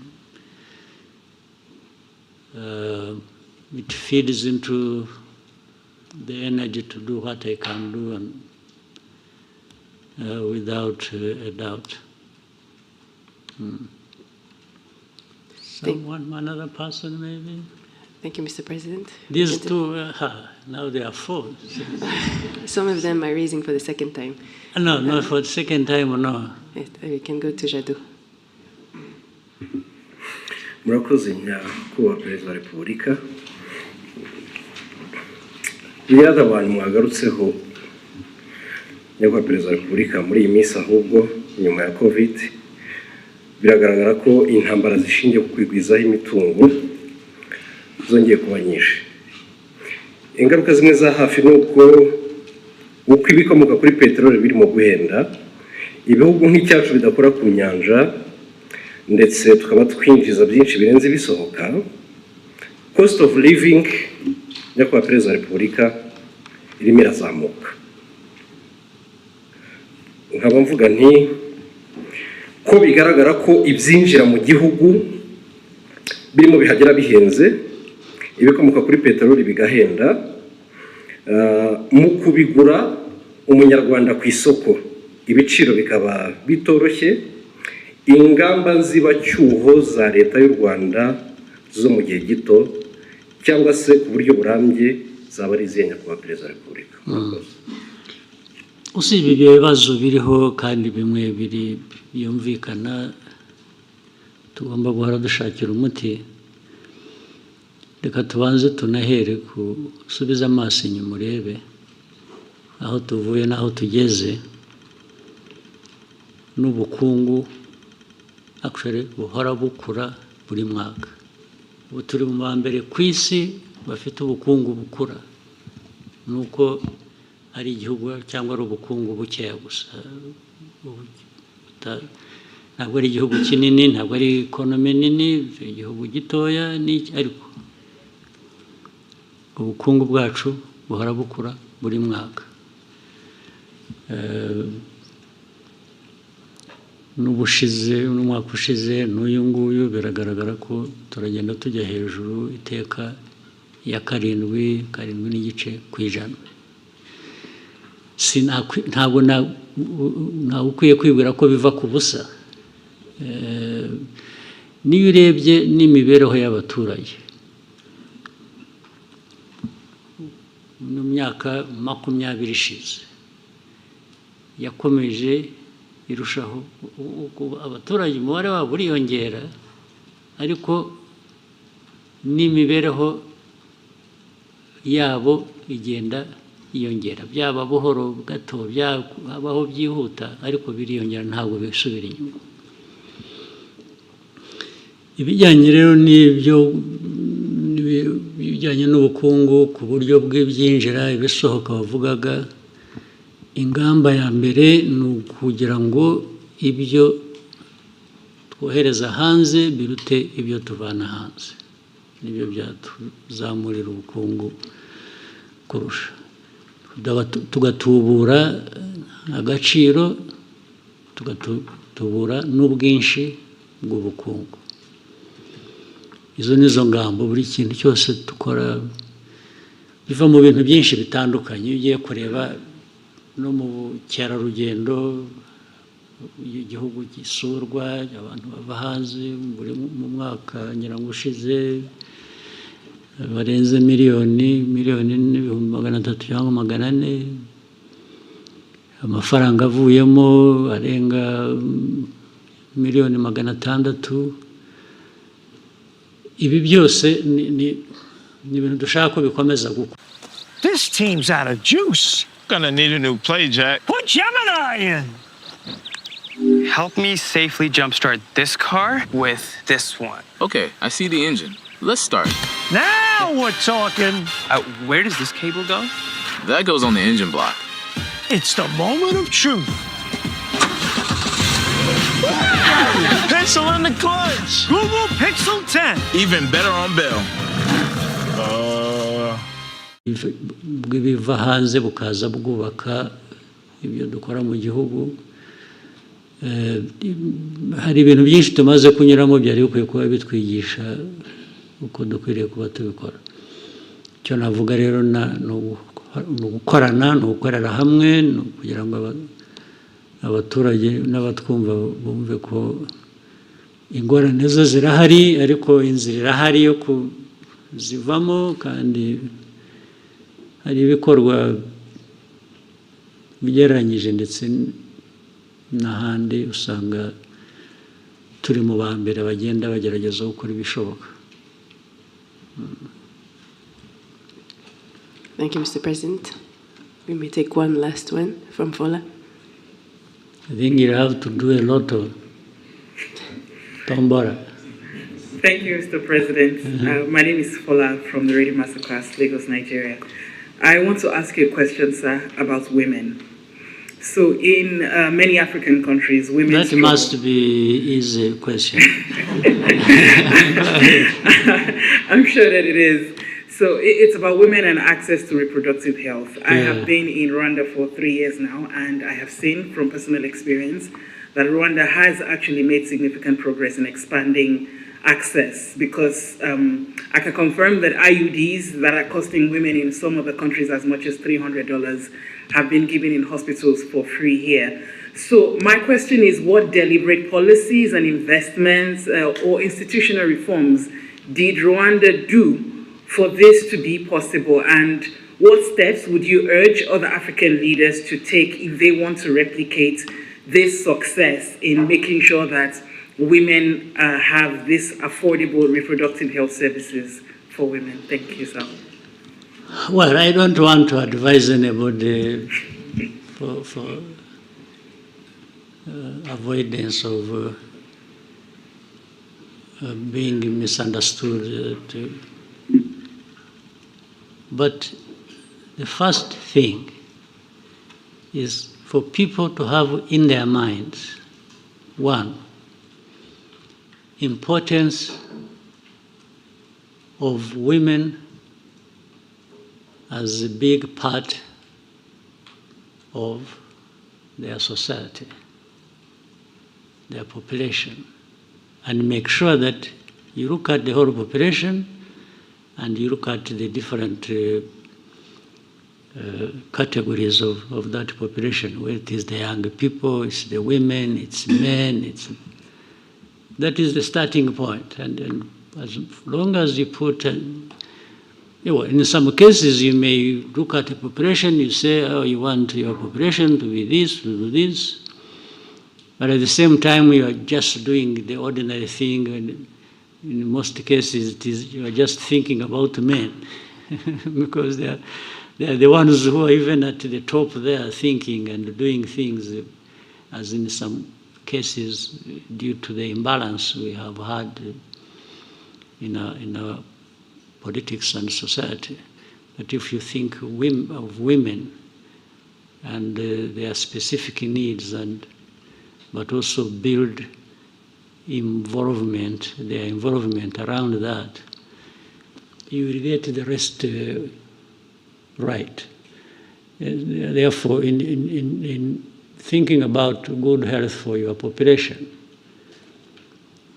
you must be seeing certain things that affect different groups. As I said, children, they have different needs in society when it comes to their health.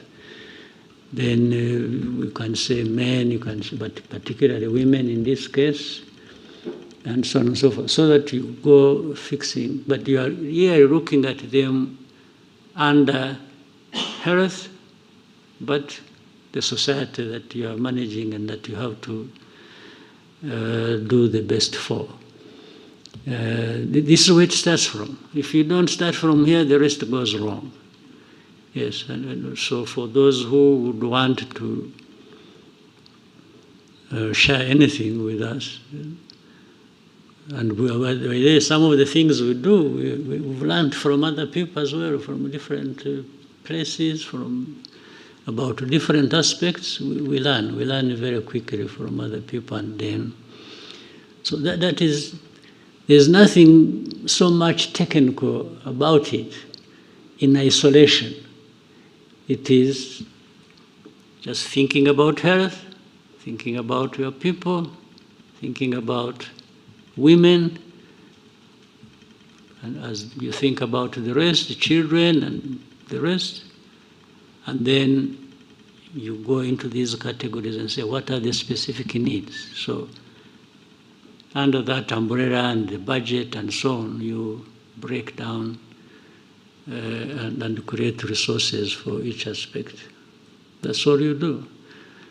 But that's the starting point. The rest is to be practical. How do you become practical about doing it and just stop saying it or having information and knowledge about it?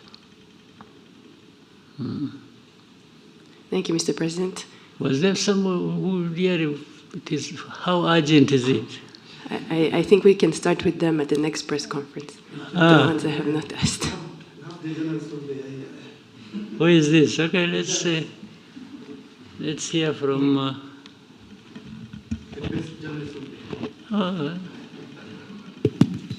Who didn't want to hear from that? Murakoze Nyakubahwa Perezida wa Repubulika. Mfite ikibazo kimwe nshaka kubabaza mpagaze kandi mbashimire, murakoze cyane. Nyakubahwa Perezida, mu minsi ishize twabonye intumwa z'i Burundi mu gisirikare n'iza leta zitabira ibikorwa byabereye n'aha ngaha. Ejo bundi tubona impunzi z'abarundi zitaha ku bushake zisubira i Burundi. Baravuga ati se haba hari umubano muri iyi minsi cyangwa se ibiganiro byabyihariye kugira imipaka yongere ifungurwe yo ku butaka? Murakoze.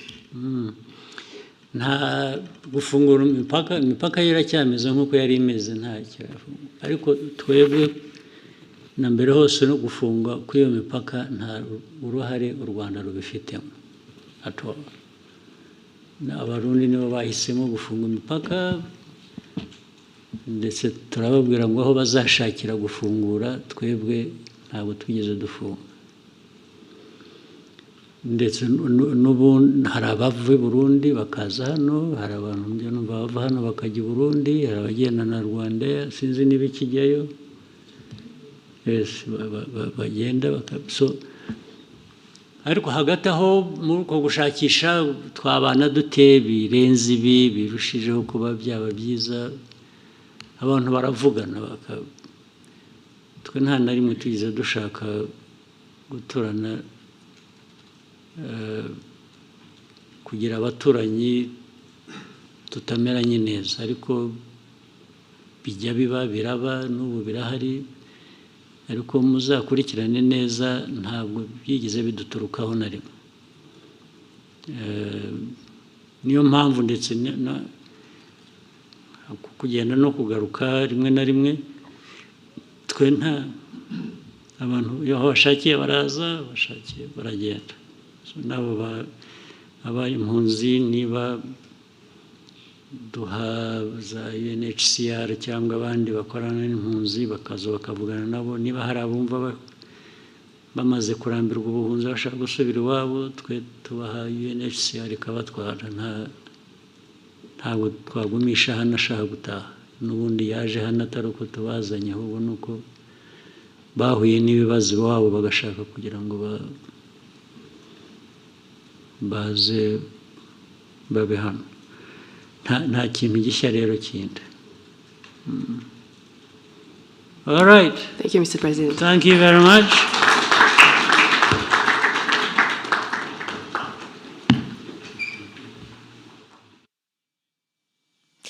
Naha ikiganiro cyahuzaga Nyakubahwa Perezida wa Repubulika Paul Kagame n'itangazamakuru gisoreje mu gice cya kabiri, hagarutswe ku ngingo zitandukanye nk'uko mwagiye mubikurikira, ariko wenda reka tugaruke kuri zimwe muri zo. Umukuru w'igihugu yagarutse ku kibazo cy'umutwe w'abaje.